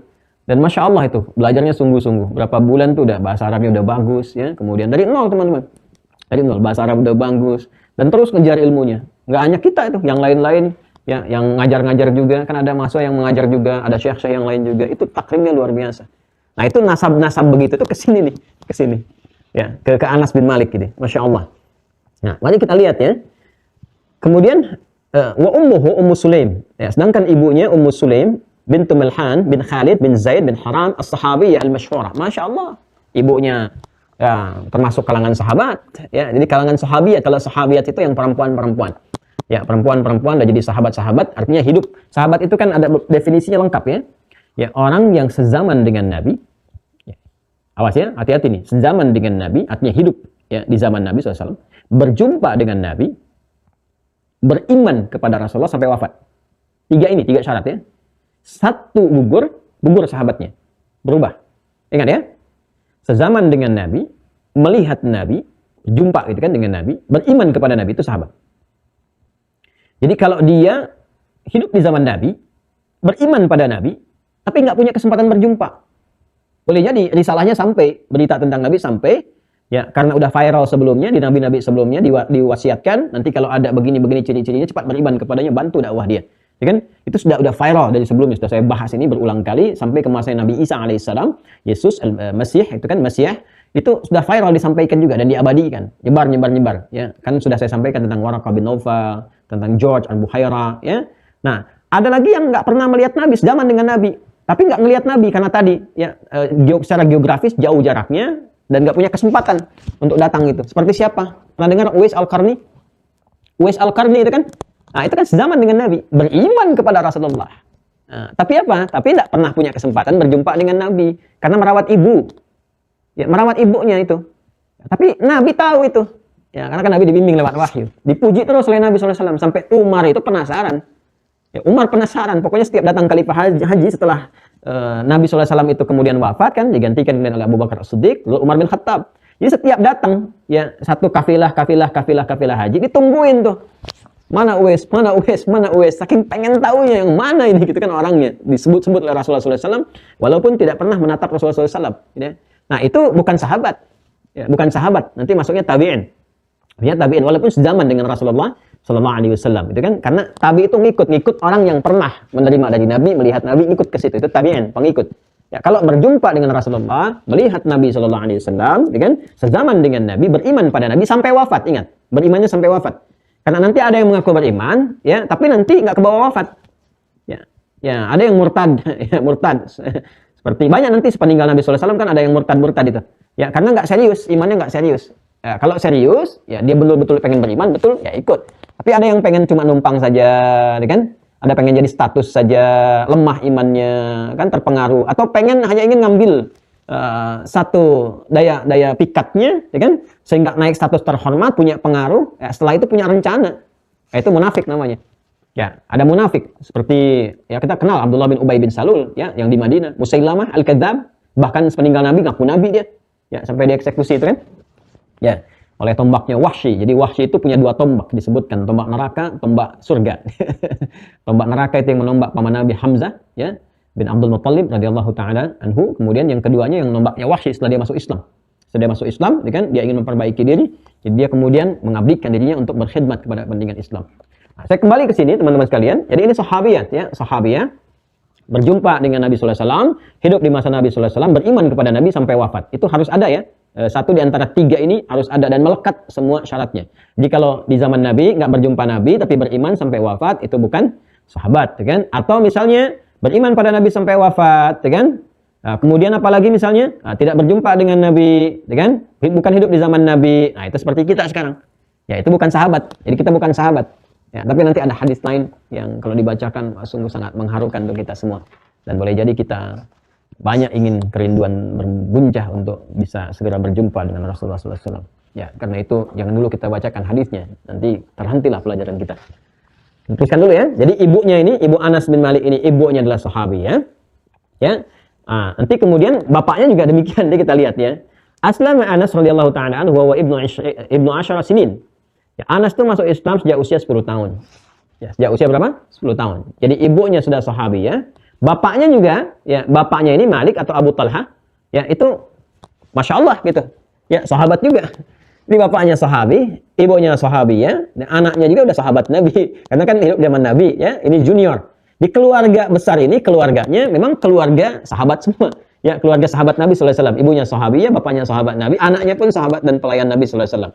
Jadi ini bagus nih pola pikir orang tua. Gimana caranya naikin status anak melebihi orang tua. Seperti yang saya sampaikan dulu. Bapak belum hafal Quran, anak harus hafal. Ya kan? Nah, ini bapak sahabat, ibu sahabat, status anak harus naik nih. Di atas orang tua. Maka sahabat dan asisten Nabi. Teruskan ya. Nah, Anas masuk Islam. Ya, Islam usia 10 tahun. Jadi masih dini. Ya, masuk Islam ya sahabat junior ini. Wa ta'adadatur riwayat anhu. Ya, wa ta'adadatur riwayat anhu. Dan ada beragam riwayat tentang bagaimana keadaan Anas ini bisa menjadi asisten Nabi SAW. Wa ta'addadatir riwayatu anhu, dan beragam riwayat yang menerangkan tentang keadaan Anas ini. Hal anna Nabiyya sallallahu alaihi wasallam talaba min Abi Talha ghulaman yakhdimu. Ya, apakah Nabi sallallahu alaihi wasallam yang meminta kepada bapaknya agar anaknya ini menjadi asisten Nabi, ya kan? Am anna Abu Talha huwa alladhi ja'a bihi wa qaddamahu khadiman Rasulillah sallallahu alaihi wasallam. Atau sebaliknya Abu Talha bapaknya yang datang mengkhidmatkan anaknya yaitu Anas bin Malik untuk menjadi asisten Nabi sallallahu alaihi wasallam. Tapi terlepas dari ini semua ya teman-teman sekalian, Bapak dan Ibu ya, yang paling menarik adalah visi kita. Kalau kita menginginkan anak yang pintar, yang soleh, yang baik, maka titipkan dia. Ya, baik secara formal ataupun informal yang dimungkinkan situasinya kepada orang yang memang memiliki kualifikasi seperti yang kita harapkan. Apa yang formal contohnya? Yang formal contohnya titipkan di sekolah-sekolah yang bagus pengajarannya. Bukan hanya fasilitas, ya bukan hanya tampilannya bagus, kesannya misalnya bagus, internasional dan sebagainya. Gurunya juga. Lingkungannya baik, gurunya baik, ya saleh, bukan hanya pintar, yang pintar banyak, cari yang saleh. Ya, seperti siapa misalnya? Seperti Imran, ya, istrinya Hannah, walaupun Imran sudah meninggal, ya, Hannah kemudian ibunya menitipkan Maryam. Kepada siapa? Zakaria. Walaupun semua ingin berebut merawat Maryam karena punya kemuliaan, gitu kan? Dan yang mendapati siapa? Nabi Zakaria. Saleh, baik, pintar, ya. Karena kita pun demikian. Secara formal cari sekolah-sekolah yang buat anak saleh. Investasi kita, Pak, Bu. Kalau meninggal dari situ aktifannya dapat secara ekonomi. Ya, kita bolehlah belum hafal Quran, anak kita dapatkan supaya pahalanya terus mengalir untuk kita. Minimal menemani kesendirian kita di alam kubur nanti. Sendiri, Pak. Ya, tidak ada yang ikut sendiri. Kan? Semoga Allah muliakan kita ya, seluruhannya. Investasi dari situ. Ya, kalau ada pun misalnya yang ya kita belum bisa menjangkau, itu ada orang-orang baik. Ya, jangan terlalu jauh dulu di kampung tempat kita, desa siapa titipkan. Jadiin guru ngaji, ya. Titipkan ke situ, perhatikan juga gurunya dan sebagainya. Masya Allah itu. Nanti ya bergaul dengan tukang minyak wangi kan dapat harum ya. Ya, mendekati pandai besi ya dapat bagian dari besinya. Ya, ilmunya juga dapat kan, bukan hanya harumnya, tahu cara mencampur minyak wangi begini, bahannya begini dan sebagainya. Ya, bergaul dengan para ulama, insya Allah dapat kemuliaannya. Ya, walaupun cuma datang ke majlis misalnya kan, ya itu insya Allah auranya sudah dapat. Anda aja terbayang nggak, begitu Anda tersambung ngaji seperti ini, kita baru bergabung aja kan sudah terfikir tuh, suasananya nggak ada yang buruk-buruk. Ya, terbawa suasana kita tuh, cara kita bagaimana merubah berperilaku dan apalagi kalau natap orang-orang baik, orang-orang saleh itu baru natap aja Masya Allah. Makanya banyak juga ustadz-ustadz, guru-guru di masa lalu tuh. Yang alim-alim, para ulama, yang sengaja datang ke majlis-majlis ulama yang lain. Kadang-kadang hanya untuk natap saja. Masya Allah. Natap, jadi cerah lagi, baik. Oh, orang-orang saleh itu luar biasa. Orang-orang baik itu, Masya Allah. Ya, harus banyak belajar. Saya pribadi harus banyak belajar. Masya Allah, orang-orang mulia itu. Orang-orang baik. Ya, jadi di sini ada kilal khabaraini la ghabara alaihima, tapi dua hal itu sebenarnya nggak ada jejaknya.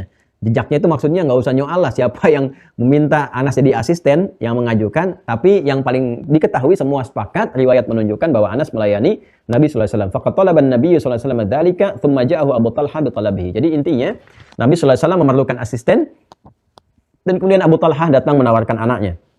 Ya.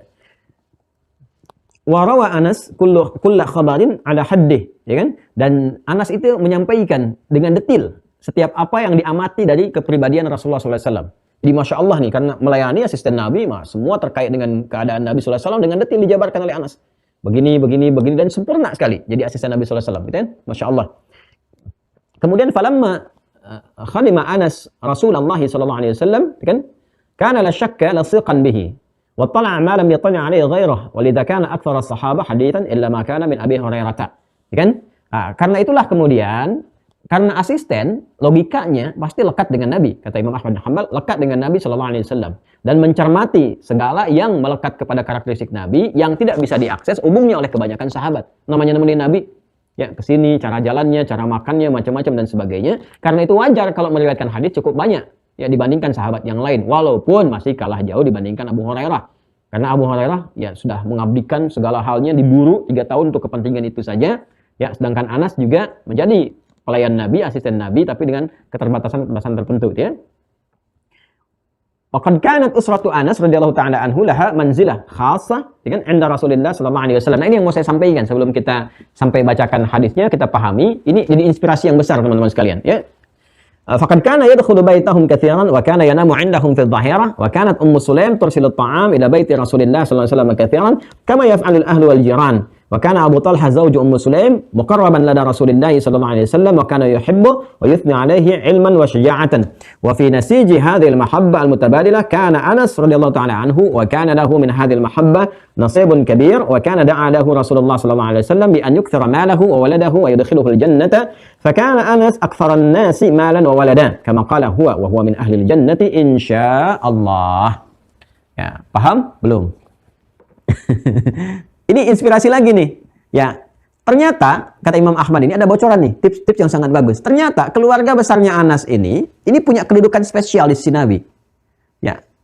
Di antaranya apa? Di antaranya ternyata yang pertama jadi tetangga Nabi. Wah, ini kalau punya rizki, punya kemampuan dan sebagainya, mendekat kepada orang saleh. Suhbatus salihin. Imam An-Nawawi ngarang kitab Riyadhus Shalihin, taman orang-orang saleh.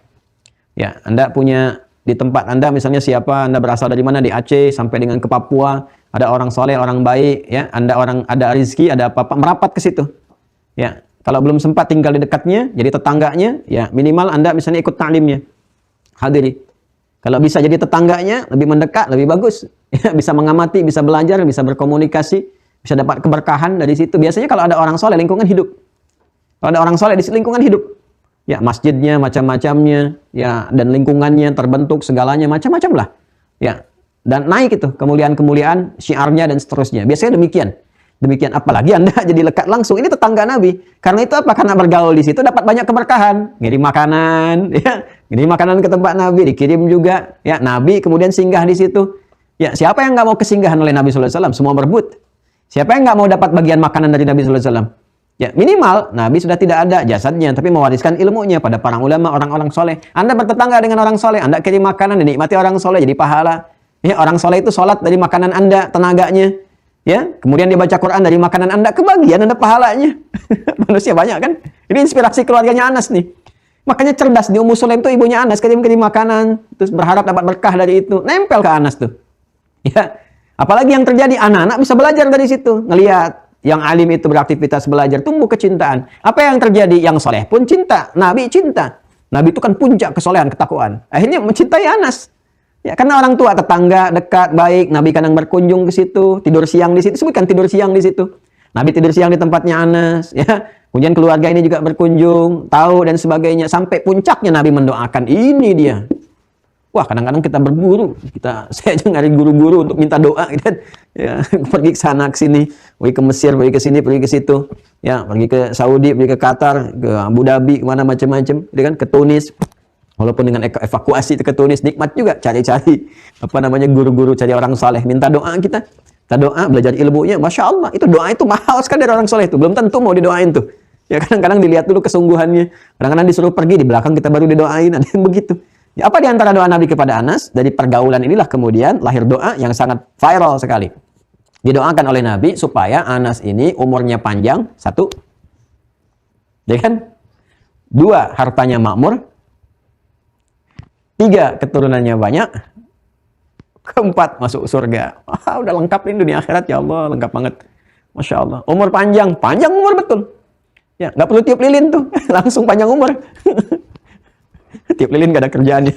Udah tahu mau mati, dinyalain. Ngapain tiup lilin? Karena saya bingung sama yang tiup lilin itu.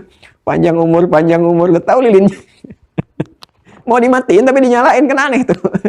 Ya, persis orang niupin es batu ditiupin ini. Ya, ini udah didoain sama Nabi panjang umurnya. Ya, usia udah pasti ajal, ya udah pasti tetap segitu. Cuma yang dimaksud umur kan manfaat, keberkahan, ya. Ma'umira, makmur, sesuatu yang melahirkan keberkahan, kebaikan. Sehingga berkah sampai sekarang jadi inspirasi. Anas tuh usianya kurang lebih 102 tahun lah, 100 lebih. 100 lebih tahun usianya. Ya, tapi Masya Allah betul anaknya banyak. Ya, orang-orang soleh, anak banyak, anaknya soleh semua. Ya, jadi support juga ke orang tuanya. Pahala jariah, kumpul di akhirat juga dan sebagainya. Terus kaya betul. Makanya saat uzurnya pun ketika tak mampu puasa, ya kan diantara kalau udah nggak mampu sama sekali secara medis boleh ngasih fidyah kan sebagai tebusan. Ya sekali untuk satu orang miskin ngasih, ya kan? Dalam sehari nggak berpuasa kasih sesuai dengan porsi makan 3 kali makan. Caranya bukan sekali ngasih 3 kali makan. Kalau mau diuangkan misalnya kan dikali sekali makan 3 kali berapa jumlahnya. Ya kan? Dan kalau bisa karena bahasa Qur'annya to'am, tetap konversikan ke makanan dalam bentuk sembako misalnya. Atau makanan jadi, silakan kirimkan supaya nggak dialihkan kepada yang lain. Ya, Anas itu saking kayanya itu untuk nutup sehari minimal 80 orang. 80 orang. Yang nggak puasa kasih kaya. Jadi kaya tuh, 1 ya, umur panjang, berkah, ya kan? Matala umruhu, yang panjang umurnya dan berkah. Dan yang kedua apa tadi? Kaya, kan? Yang ketiga apa? Anaknya banyak. Yang keempat didoakan oleh Nabi masuk surga. Masya Allah, insya Allah. Ini luar biasa. Apa inspirasi yang didapatkan dari Anas ini? Ternyata ilmu itu mahal dan soleh itu mahal.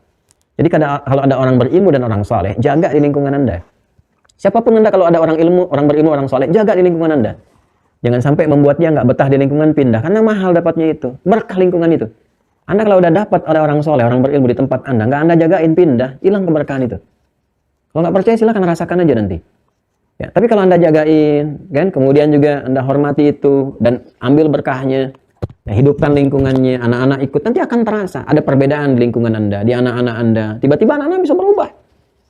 Bisa anak-anak bisa rajin ke masjid, yang tadinya mungkin nggak kelihatan ke masjid, bisa mulai merapat, hidup, makmur, lingkungan jadi baik dan sebagainya. Nah, manfaatkan itu.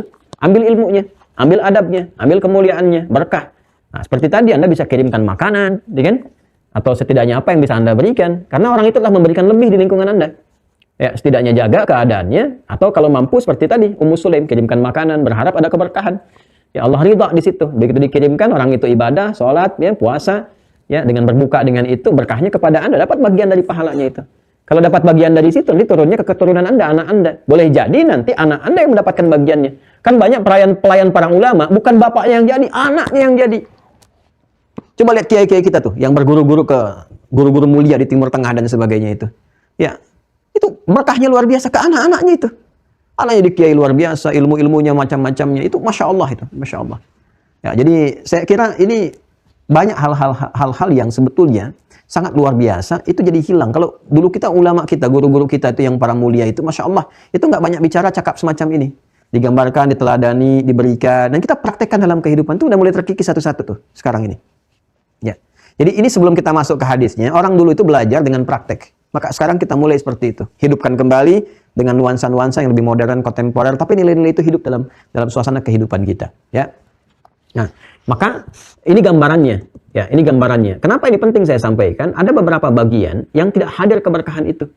Ya, ini yang paling saya agak aneh adalah alih-alih untuk belajar, ya kan? Yang hidup malah celaan-celaan gitu. Ya, saling sikut, saling cela, saling menjelekkan. Wah, itu Allahu Akbar, itu seharusnya sesuatu yang tidak perlu muncul. Tidak perlu muncul karena akan menghilangkan keberkahan dari keilmuan itu dan sebagainya. Ya, dan ini jalannya sudah jauh sekali. Dari sejak masa-masa lampau juga sudah ada setan membisikkan itu. Hati-hati, ya, hati-hati. Jadi kita proporsional, termasuk para guru-guru. Tolong ingatkan saya juga ya. Ya, saya juga berlatih diri untuk tidak pernah berusaha menghadirkan hal-hal buruk untuk menyoal orang lain. Ya, jadi saya membiasakan kalaupun ada yang keliru, kita hanya mencoba untuk membahas dan meluruskan perbuatan atau perkataan. Kalau benar memang itu keliru setelah diklarifikasi. Kalau bukan, tidak perlu kita repot-repot untuk saling berbantah-bantah, berargumen-argumen. Itu bukan pekerjaan ulama seperti itu. Ya, ulama itu menyoal persoalan supaya jadi solusi. Ya, bukan saling berbantah-bantah atau adu argumen. Tapi kadang-kadang was-was itu muncul dari setan. Ya, karena kepentingan-kepentingan di duniawi juga. Hati-hati tuh, takut kehilangan jamaah misalnya, popularitas dan sebagainya, itu yang bahaya. Karena itu tolong doakan saya juga ya. Doakan agar tidak terjebak pada hal-hal demikian. Karena ini saya ada kitab. Alhamdulillah ini ada di kitabnya nih. namanya. Ini udah ya, yang dinisbatkan kepada Al-Imam Asy-Syafi'i. Beliau sendiri tidak menulis ini, tapi nanti muridnya yang menuliskan ajaran-ajaran ini. Ini ada kitab jilid pertama nih. Jilid 1. Ini ada yang menarik di kisah ini. Halaman 34 atau 35 ya. Di sirah beliau. 36, halaman 36. Ini saking menariknya waktu saya belajar ini, saya kaji ini teman-teman, ini sampai saya stabiloin nih untuk mengingatkan diri sendiri ini. Ya, Imam Syafi'i itu kan Imam Asy-Syafi'i, Muhammad bin Idris Asy-Syafi'i itu Masya Allah luar biasa, lahirnya di Gaza, tumbuh berkembang di Mekah gitu kan, ya, termasuk keturunan nasabnya ke Quraisy juga. Itu ibunya tuh meminta untuk tabarruk, belajar, ambil berkah, belajar dari Imam Malik, karena Imam Malik dulunya itu puncaknya. Ya, bintangnya para ulama adanya di Al-Madinah, sehingga disebut Imam Darul Hijrah, saking pintarnya, jeniusnya, begawan keilmuannya luar biasa, Imam Darul Hijrah, Imam Madinah pada saat itu. Ibunya minta supaya belajar. Ya, sebelum berangkat udah ngapalin kitabnya dulu, Al-Muwatta. Ini kadang-kadang saya nggak bawa nih di rumah nih, kitab Al-Muwatta. Dia hafalin Imam Syafi'i. Jadi sebelum berangkat ke guru itu udah ngapalin dulu. Ya, sebagai modal ketemu guru. Modal ketemu guru. Nah, nanti sorogan nyampe sana. Nah, nyampe ke sana belajar brilian, dibimbing oleh Imam Malik, jadi gurunya itu. Ya, gurunya. Dan Masya Allah gitu kan, luar biasa, banyak, sampai nasihat Imam Malik pertama kali kepada Imam Asy-Syafi'i, itu sudah ada firasat ya, firasat ulama itu kan tajam sekali, firasat al-mu'min haqqa, ya, firasat orang beriman itu nyata, bimbingan dari Allah Subhanahu Wa Ta'ala, kemuliaan-kemuliaan. Tapi levelnya, level kemuliaan, karamah levelnya. Kalau para nabi, mukjizat, kalau para ulama itu, para wali-wali mulia dari keilmuan, sifatnya itu karamah sifatnya, kemuliaan, gambaran Allah memuliakan dirinya. Kata Imam Malik, ya, ittaqillah, tingkatkan takwamu kepada Allah, karena engkau akan jadi sesuatu di masa depan, bintang di masa depan. Nah, itu nasihat semua para ulama. Guru kami pun menyampaikan kalau memang benar-benar ingin cepat keilmuan, ingin baik, pertama kali takwa. Karena itu rumus Al-Quran. Jadi kalau Bapak Ibu ingin anaknya pintar, bagus, cepat paham, tajam ya dalam akal, dalam segalanya gitu, dalam perangkat pengetahuan, itu modal pertamanya takwa. Ya, modal pertamanya itu ada di akhir ayat 282 di surah Al-Baqarah. Ya, paling kiri sebelah bawah langsung itu ayat terpanjang di Al-Quran, langsung ke ujungnya, lihat ujungnya, wattaqullah wa yu'allimukumullah. Tingkatkan takwamu kepada Allah, maka Allah akan ajarkan, tambahkan kepadamu berbagai pengetahuan. Ya, kalau surat Al-Kahf sekarang kita baca Al-Kahf itu hari Jumat, min ladunna ilma. Ya, dari Allah berikan dari sisinya ya keistimewaan tambahan-tambahan pengetahuan. Sehingga dari ayat ini orang ada yang menarik satu kalimat laduni. Laduni, tapi laduni itu bukan semata-mata pemberian begitu diberikan, tidak, ada ikhtiar juga. Nah, ikhtiar pertama kali yang didapatkan dari ketakwaan, ditingkatkan takwa. Biasanya dua kalau di fase awal, yaitu sholat, ya sholat diperbaiki sama Quran. Jadi kalau udah dua itu nyambung, yang lainnya terbuka.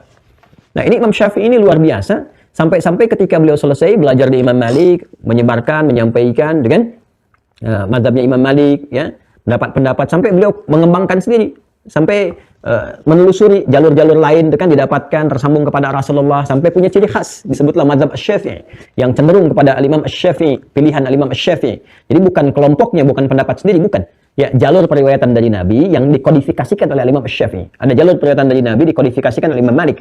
Nanti punya ciri khas sendiri. Ya, ini kan jalurnya nanti ada yang sifatnya, nanti kalau udah masuk fikih saya terangkan. Ada yang pokok, ya, yang pokok ini yang nggak mungkin beda semua. Imam Malik sampai yang lain sama, Abu Hanifah sama, Imam Malik sama, Imam Syafi'i sama, Imam Ahmad sama, semua sama di sini. Tapi nanti ada yang cabang-cabang untuk kemudahan. Seperti sholatnya subuh, semua pokok sama, 2 rakaat, nggak ada yang beda. Ya, semua tersambung. Tapi nanti yang cabangnya untuk menambah kemuliaan, fadilah, ya, itu bisa pilihan. Seperti kunut misalnya. Ya, Imam Malik milih kunut, tapi kunutnya sebelum rukuk. Ya, makanya nanti di mazhab Imam Malik, ya sekarang banyak tersebar di Afrika Utara. Seperti saya pernah ada di Libya, di Tripoli.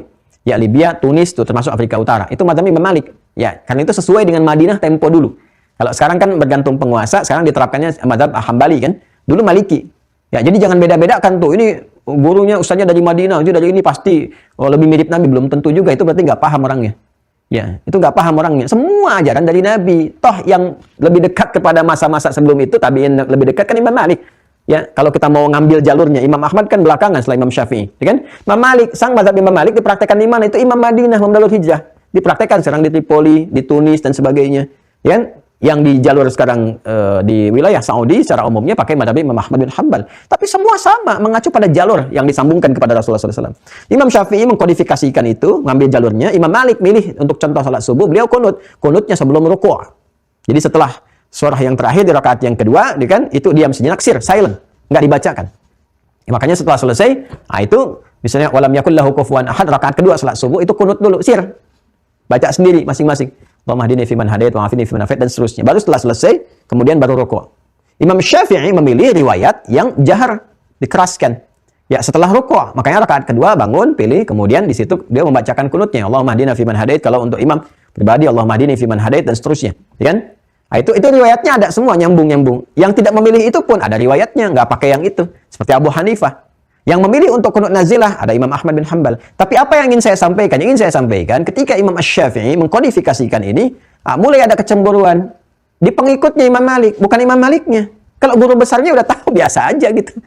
Ya, biasa aja guru besarnya tuh, nggak ada masalah. Imam Malik dengan Imam Syafi'i nggak ada masalah. Imam Syafi'i dengan Imam Ahmad itu muridnya Imam Syafi'i, belajar ke Imam Syafi'i. Belajar fikih, karena basicnya Imam Ahmad itu hadis. Belajar fikihnya dari Imam Asy-Syafi'i sampai mengkodifikasikan sendiri.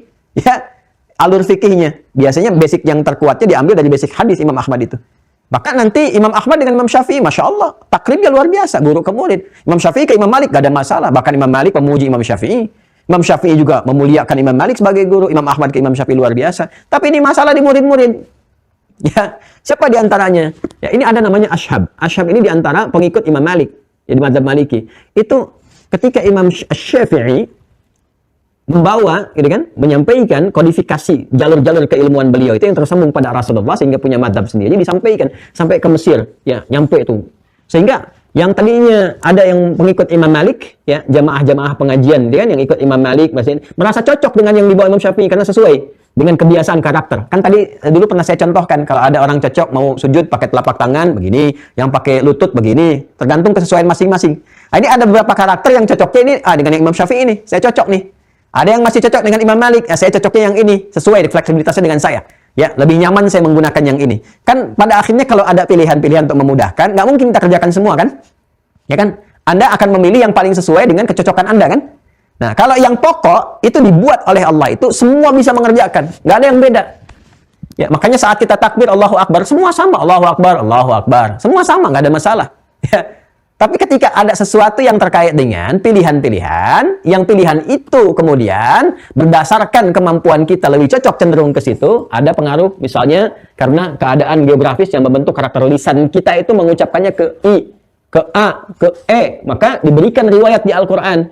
Nih, yang dialeknya pakai E, boleh pakai bacanya pakai E. Maknanya sama. Cuma riwayatnya nanti menggunakan E, ada imalah di situ. Ya, makanya ada Imam Hamzah punya 2 murid, Khalad dengan Khalaf, nanti ada imalahnya di situ. Ya, Waras pakai E. Waras itu kan dari Mesir. Ya, belajarnya ke siapa? Ke Imam Nafi'. Ya, ada Qalun juga belajar, tapi Qalun tetap menggunakan A. Waras pulang pakai E. Ya, kita baca wadduha itu wadduhe. Antara wadduha dengan wadduhe maknanya sama. Sama waktu maknanya, cuma cara bacanya beda karena keadaan lisan itu berbeda, lebih cocok pakai yang ini. Sama saudara kita di Medan misalnya atau sekitarannya, sepeda dibaca sepeda. Ya, cicaheum yuk, cicaheum, gitu kan? Ya, apakah maknanya beda? Tidak, sama. Sepeda ya sepeda juga, sepeda ya sepeda. Ya itulah barangnya, ya kan? Bungkus tuh barang, gitu kan? Sepeda ya sepeda. Ya, tapi cara mengucapkan bisa berbeda. Nah, ini ada yang cocok dengan Imam Asy-Syafi'i, maka yang tadinya belajar ke mazhabnya Imam Malik ya, nah, ustadz-ustadznya belajar ke situ. Nah, sekarang pengen belajar Imam Syafi'i, begitu cocok pengen ke situ. Nah, inilah seharusnya kan saling melengkapi, nggak ada masalah. Ya, guru itu kan ngajar bukan cari murid, bukan cari popularitas, tapi menyampaikan risalah. Tugasnya menyampaikan, satu orang pun mau belajar, alhamdulillah, karena bukan ditugaskan mengumpulkan murid. Mau ribuan jamaah, mau jutaan, terserah. Allah kirimkan berapa mau belajar. Dia hanya diberikan misi untuk mengajar. Berapa yang cocok, berapa yang pengen, silahkan saja terserah. Yang lainnya ada yang ke yang lain. Tugas guru mengajar dan memuliakan guru-guru lainnya. Silahkan belajar ke Ustadz Fulan, belajar ke Ustadz Fulan, ambil faedahnya, ambil barakahnya, ambil kebaikannya. Kamu belajar apa sirah, datangi Ustadz Fulan. Saling referensikan. Makanya Imam Syafi'i ditanya Imam Malik, bintang. Tanya Imam Abu Hanifah, bintangnya. Tapi Imam Ahmad mulia. Semua saling begitu. Ya kan? Dan nggak peduli berapa yang datang. Ada seorang guru, ya, tiba-tiba belajar 10 orang. Ini kisah nyata disampaikan. Jumlah orang banyak, sebutlah 10 gitu kan. Tiba-tiba yang belajar cuma satu orang. Tapi guru itu nggak pernah mengurangi kebiasaannya. Tetap datang jam sekian, pulang jam sekian, serius seperti di awal. Ya, berapapun murid, mau murid 100, 1000, sejuta, dengan satu orang, sama persis cara ngajarnya. Nggak dibedakan sedikit pun. Orang-orang ditanya guru ini, ya Syekh, ya ajib antum, luar biasa katanya. Apa yang menjadikan kau itu sama persis mengajar dengan semangat yang sama, murid satu dengan murid banyak, kau nggak ada gelisahnya? Apa jawabannya? Allah hanya menugaskan kepada saya untuk mengajar, bukan untuk mengumpulkan murid. Ya, jadi apa yang Allah berikan kepada saya sama saja, bergantung kesungguhan saya mengajar, bukan berapa kuantitas murid yang ada. Jadi Anda pun kalau jadi dosen, jadi guru, berikan yang sama. Berikan semangat yang sama, ya, kesungguhan yang serupa, berapapun murid, karena tugas Anda itu cuma mengajar. Ya, risalahnya ada di situ. Ini yang sangat menarik, dan ini yang sementara ada beberapa yang terpengaruh ini dengan kondisi-kondisi. Ada namanya ashab. Ya, ashab ini, begitu orang-orang mulai bergeser, pindah ke Imam Asy-Syafi'i untuk belajar, bukan senang, tapi malah guncang. Wah, kalau begini caranya bisa habis nih, madzhabnya Maliki nih, dan sebagainya. Tapi yang dipertahankan hanya fanatisme madzhab. Apa yang terjadi? Lihat. Khafa atba'u Malik ala madhabi min intiqadat Asy-Syafi'i, ya kan? Fabada Ashhab yad'u ala Asy-Syafi'i fi sujudihi bil maut wa sa'bihi ila wali Misr taliban minhu ikhraj Asy-Syafi'i wa illa iftatana al-balad. Allahu akbar. Ini sampai apa yang terjadi? Ashhab ini seorang ustaz, tokoh, alim, ya besar, penerus madzhab Maliki. Ya. Kalau kita sekarang misalnya ada ustaz-ustaz meneruskan dari guru-guru dari atas, belajar di mana, nyampaikan, ya kan? Itu datang Imam Syafi'i nyampaikan, saking khawatirnya itu dengan itu sampai berdoa dalam sujud supaya Syafi'i cepat meninggal. Mohon. Ya Allah, kan kalau bisa Imam Syafi'i ini cepat meninggal aja deh gitu kan. Udah alim, udah baik, udah ini supaya nggak habis mazhabnya Maliki. Ya kan? Itu sesuatu yang terjadi. Dan apa yang terjadi? Terprovokasi lagi sampai datang kepada wali Mesir. Kalau kita sekarang presidennya atau tokoh terbesarnya. Ya, supaya diusir aja Syafi'i dari Mesir. Ya, diusir aja dari Mesir. Kenapa? Ya kan? Takut jadi fitnah kan ya, jadi perpecahan dan sebagainya. Ini terjadi teman-teman sekalian. Lalu apa yang terjadi? Ya, wa kana Syafi'i yutrad min Masr laula inayatullah subhanahu wa ta'ala bisy-Syafi'i idmatul wali ba'da 3 ayyam. Tadi saya katakan kalau Allah sudah berkehendak, berkah orang ini, orang soleh, orang baik dan sebagainya, Allah tetapkan berkah ya berkah. Syiar ya syiar, mau diganggu, mau ditahdzir, mau diancam, mau dimacam-macamkan misalnya, mau dituduh segala. Kalau Allah berkehendak, kalau dia menyampaikan dengan baik, nggak ada unsur kemacam-macam, memang lurus orang, Allah yang akan jaga. Apa yang terjadi ternyata tidak mempan. Mau diusir, kena provokasi, mau diusir ternyata presiden yang meninggal 3 hari kemudian. Jadi wali muslim yang meninggal dunia, ya maka terus menyebar kebaikannya, nggak ada masalah. Dan di situ beliau mengajarkan bagaimana saling menghormati. Akhirnya mazhab Maliki juga berkembang, ya ke Libya berkembang, Tunisia berkembang, mazhab Syafi'i juga berkembang. Ya, dan alhamdulillah di Indonesia terisi semua. Maliki ada, Syafi'i ada, Hambali ada, kan? Hanafi juga ada. Alhamdulillah, dan kita jaga semuanya dengan harmoni, dengan kebaikan. Jangan ikuti-ikuti yang sudah berlalu di masa lalu. Jadi pelajaran. Tilka ummatun qad khalat laha ma kasabat wa lakum ma kasabtum wa la tus'aluna amma kanu ya'malun. Al-Baqarah ayat 134. Ditegaskan kembali di ayat 141-nya. Demikianlah umat yang telah berlalu. Apa yang mereka kerjakan, hisabnya untuk mereka. Kalian punya tanggung jawab sendiri, dihisab kalian. Jadi kalau ada yang baik teruskan, yang jelek jangan diikuti, ya. Nah, wala tus'aluna amma kanu ya'malun, dan kalian tidak akan dihisab atas apa yang telah mereka lakukan. Tapi kalau kalian ikuti, ya sama-sama kena hisab yang buruk nantinya. Ini saya sampaikan karena saya melihat, saya heran, saya bingung saya. Ya, kaget bin bingung waktu pulang ke Indonesia kok ada fenomena begini.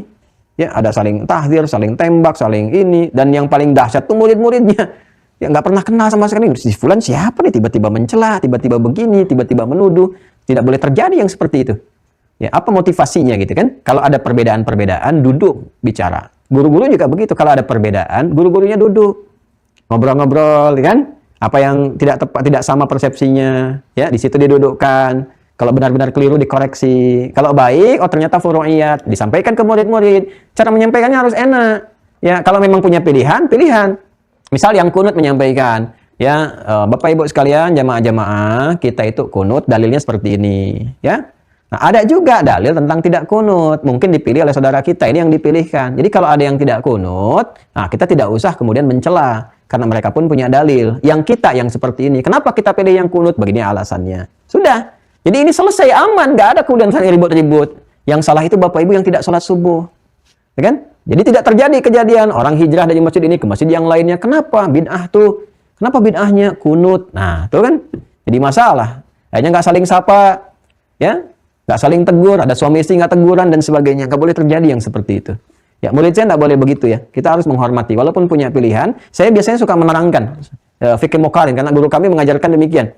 Terangkan semua dalilnya begini. Walaupun saya punya pilihan, saya akan terangkan. Saya memilih ini, tapi saya nggak paksa. Antum ikut apa yang saya kerjakan. Kalau ingin ikut silahkan. Kalau punya pilihan, jangan keluar dari dalil ini. Silahkan. Saya biasanya jelaskan demikian. Nanti kalau udah masuk fikih, saya tajamkan itu. Nanti saya buka satu-satu. Ya, termasuk nanti kalau masuk dialektika bab akidah pun saya terangkan. Ya, apa ini yang Asy'ariyah itu seperti apa? Ya, Imam Abu Hasan Al-Asy'ari bagaimana? Nanti muncul Ibnu Taimiyah seperti apa? Ya, yang kaidah apa namanya? Yang ilahiyat, kan rububiyat, kemudian asma wa sifat itu apa maksudnya? Yang ini apa dan seterusnya. Sehingga dibuka wawasannya sampai tahu. Sampai nanti ke firqah-firqah, Mu'tazilah itu apa? Qadariyah, Jabariyah itu apa? Syiah itu bagaimana? Dari sejarah sampai ke kini. Nanti saya tunjukkan kitab-kitab dan sebagainya untuk wawasan. Tapi ini harus kuat dulu basic ini. Karena basic ini nggak ada perdebatan, no debate. Ya, basic ini basic yang mengikat semuanya. Ya, nggak ada persoalan. Nah, ini gambarannya. Nah, jadi kembali ke sanad tadi. Ayo, satu keluarga jadi baik semua. Seperti Anas baik, bapaknya baik, ibunya baik. Temani orang-orang saleh. Jadi bapaknya mulai bergaul dengan orang saleh. Referensikan ke anak supaya silaturahim. Para kiai kita dulu masih begitu. Ya, anaknya disuruh silaturahim ke kiai anu ya, datangi ini, sowan ya, sana. Ya, bapak ibunya contohkan, bawa keluarga, datangi. Ya, sepanjang mampu dilakukan. Kalau memang nggak sempat, atau jadwal ustadznya, kiainya nggak sempat, jangan dipaksa. Jadi paksa-paksa, kami dari jauh pak, tolong diterima begini. Lihat dulu jadwalnya, kalau nggak memungkinkan. Enggak, Imam Syafi'i aja nungguin depan pintunya Imam Malik sampai besoknya. Pengajian dibuka Rabu, datang Selasa. Nggak dibukain pintu. Ya, begitu mau siap hari Rabu, Imam Malik udah merasa, ya punya karamah beliau itu. Kata Imam Malik, ya Fatah ke asistennya, tolong buka tuh. Udah ada anak muda nungguin di depan. Padahal nggak pernah jumpa sebelumnya. Begitu dibuka, betul masuk. Datangnya lebih awal, nungguin. Nggak ngetok-ngetok, nggak maksa masuk. Sebagainya. Nah, jadi seperti itulah adabnya. Kita insya Allah dapat kemuliaan. Baru datang aja dapat kemuliaan kok. Kadang-kadang kita baru datang dapat berkahnya, solusi datang. Ya, boleh jadi dengan niat yang tulus itu ada kemuliaan-kemuliaan. Sekarang apa isi hadisnya? Belum kita bacain nih. Tadi 5 menit lagi. Tapi pelajarannya besar kan? Bismillah. Ya, hadisnya tadi. La yu'minu ahadukum. Ya, tidaklah sempurna keimanan seorang di antara kalian. Hatta yuhibba li akhihi ma yuhibbu li nafsihi. Kata Anas bin Malik menyitir hadis Nabi SAW. Kata Nabi, ya sampai dia mampu menyayangi, memperhatikan saudaranya, ya, seperti mana dia menyayangi, memperhatikan dirinya. Yuk kita baca maksudnya. Nah, itu batuk. In qila, jika dikatakan kaifa yatasawwaru hadza wa kullu ahadin yuqaddimu nafsahu fima yakhtaruhu laha wa yuhibbu an yasbiqa ghayrahu fil fadail wa qad sabaqa Umar Abu Bakr, ya. Fal jawab anna al murada husul al khair fil jumlah wa indifa'u syarri fil jumlah fa yanbaghi lil insani an yuhibba dhalika li akhihi kama yuhibbu li nafsihi fa amma ma huwa min zawaidil fadaili, kalau zawaid aja zawaida, tapi kalau ada mudhaf ini baca pakai kasrahnya lagi. Fa amma ma huwa min zawaidil fadaili wa uluwil manaqib fala junaha alaihi an yuthira sabqa nafsihi li ghairihi fi dzalika. Baik, maknanya demikian. Jadi yang dimaksud di sini, teman-teman sekalian, pertama kita garis bawahi kalimat la yu'minu ahadukum, tidak sempurna keimanan satu di antara kalian. Jadi perkara ini menyempurnakan iman. Ini. Kalau menyempurnakan iman berarti bagian dari sifat-sifat ini. Jadi kalau kita ingin kumpulkan, misal ini takwa kan gambarannya sifat baik nih. Misalnya jumlahnya, taruhlah jumlahnya 99 misalnya.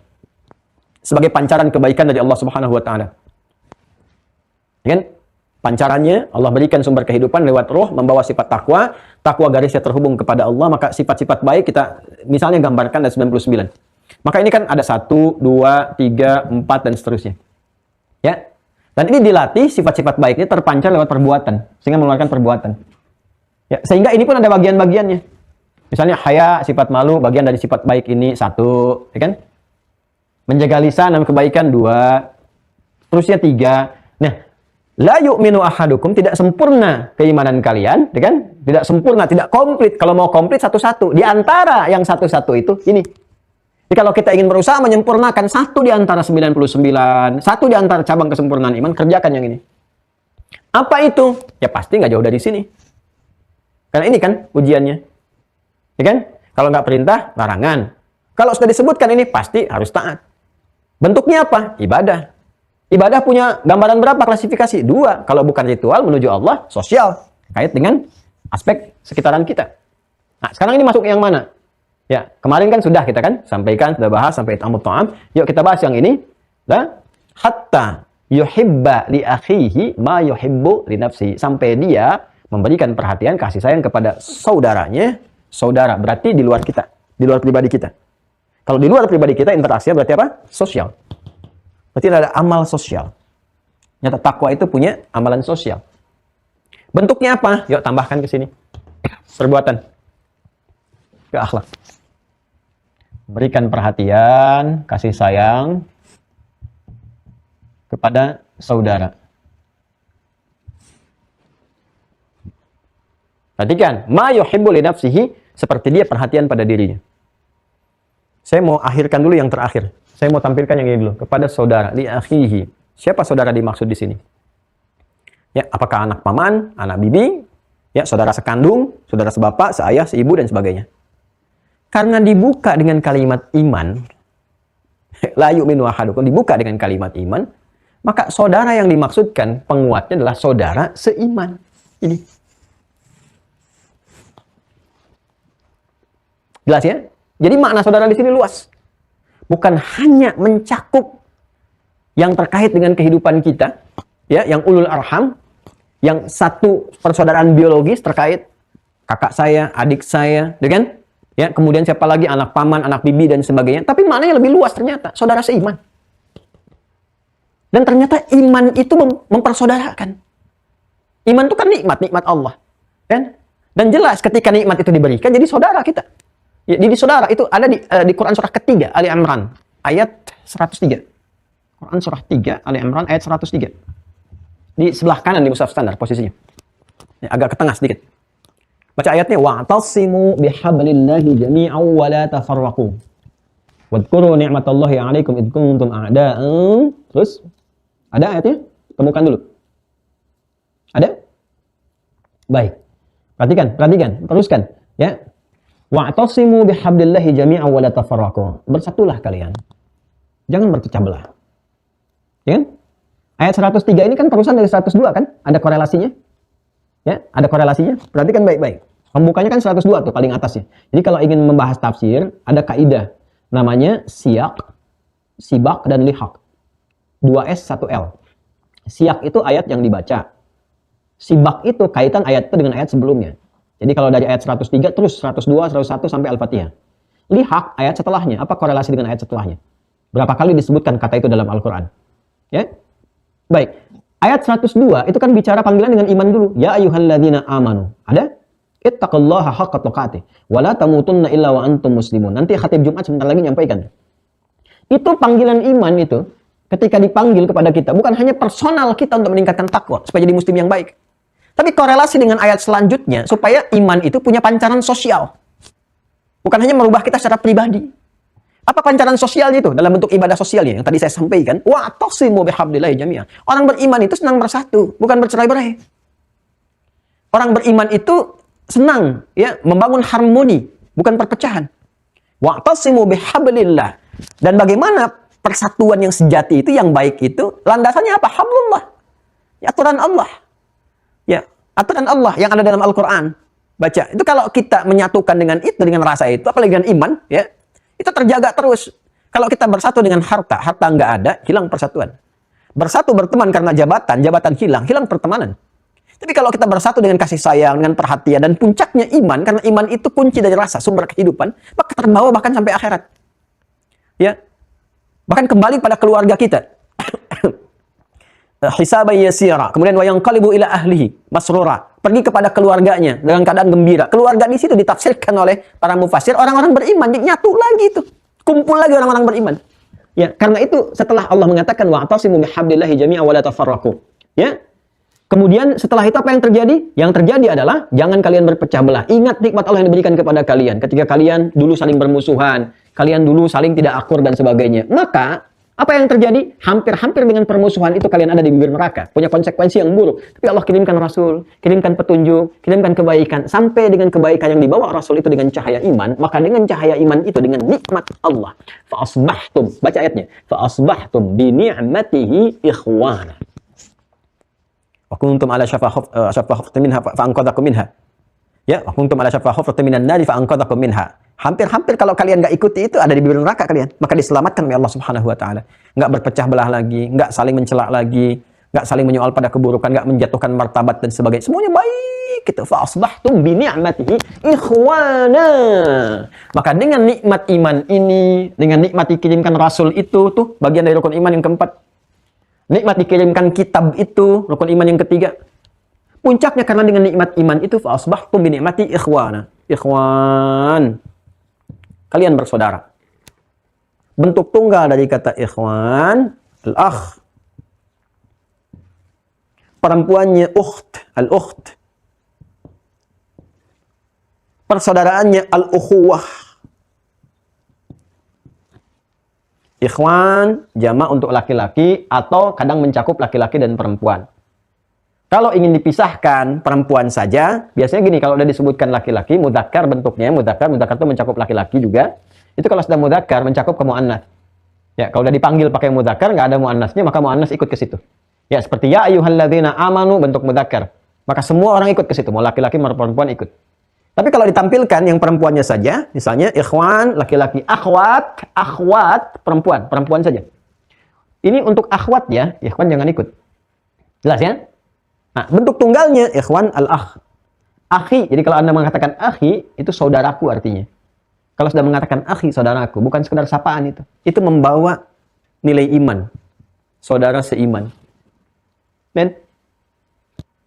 Ikatan saudaranya diikat dengan ini. Kalau kita mau mengambil spirit Al-Quran. Ikhwan, kalau kita pisahkan laki-laki, akhwat perempuan, tunggalnya akh. Ya kan? Kemudian ini tunggalnya ukhtun. Ya. Mencakup jamak laki-laki perempuan jadi ikhwatun, hubungannya disebut ukhuwah. Yang mau saya katakan dari sini semuanya, Al-Quran menegaskan bahwa kita itu kalau benar-benar semua beriman, kita bersaudara, saudara seiman. Iman yang mengikat kita. Dan kalau sudah seiman, kata Nabi SAW, ini, maka cahaya imannya mesti muncul.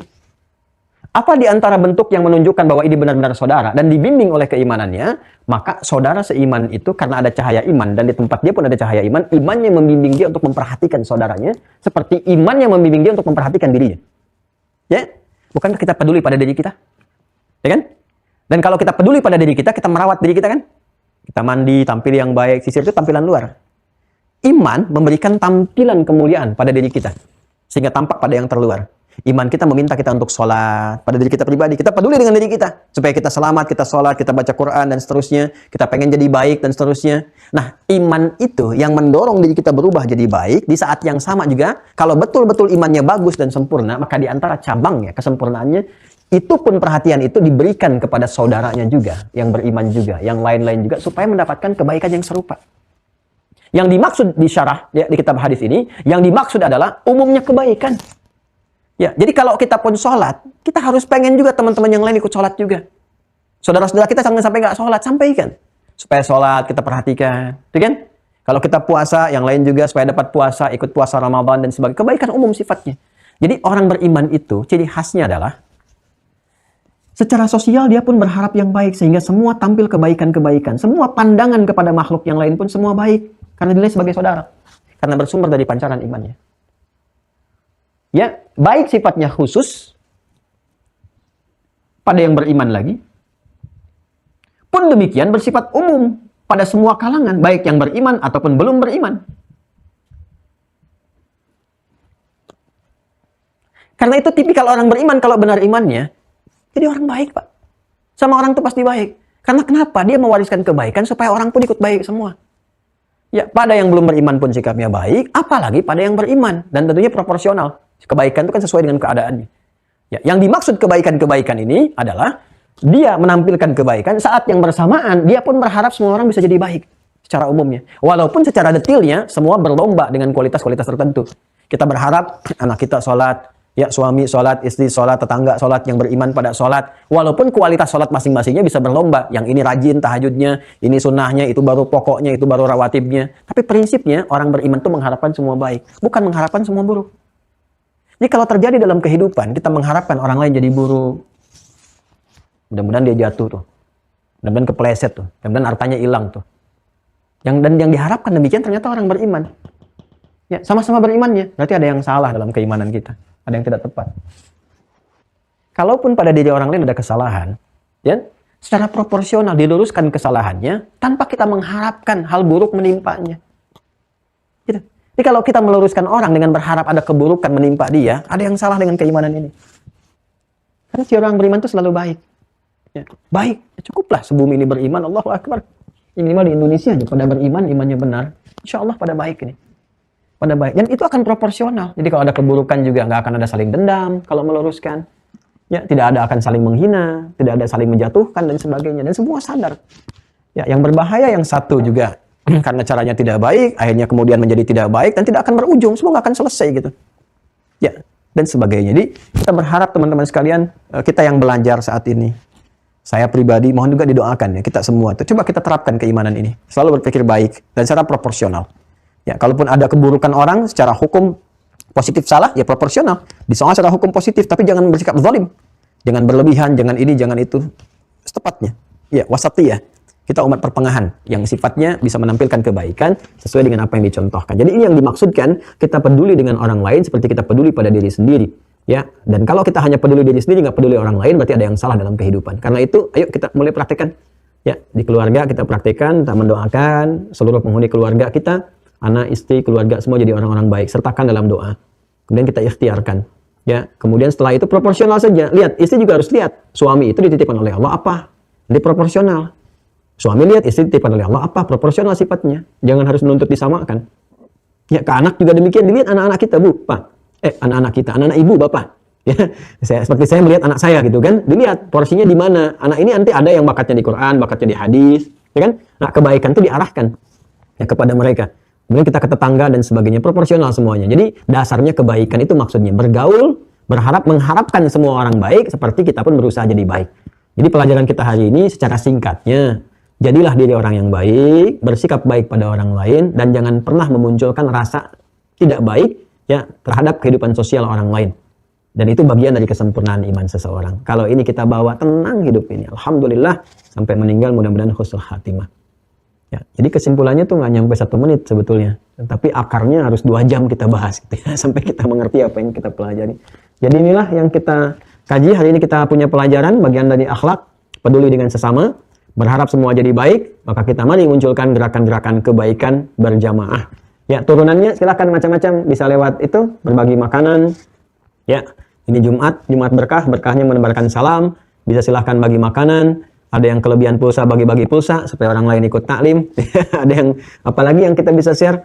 Ya, dan ini waktu-waktunya ujian ya yang didapati, dan mohon saya mungkin agak beda hari ini ingin menyampaikan. Saya mohon banyakin istighfar ya, banyakin istighfar. Istighfar karena istighfar itu akan menjaga kita, termasuk dari musibah, apalagi dari murka Allah Subhanahu wa taala.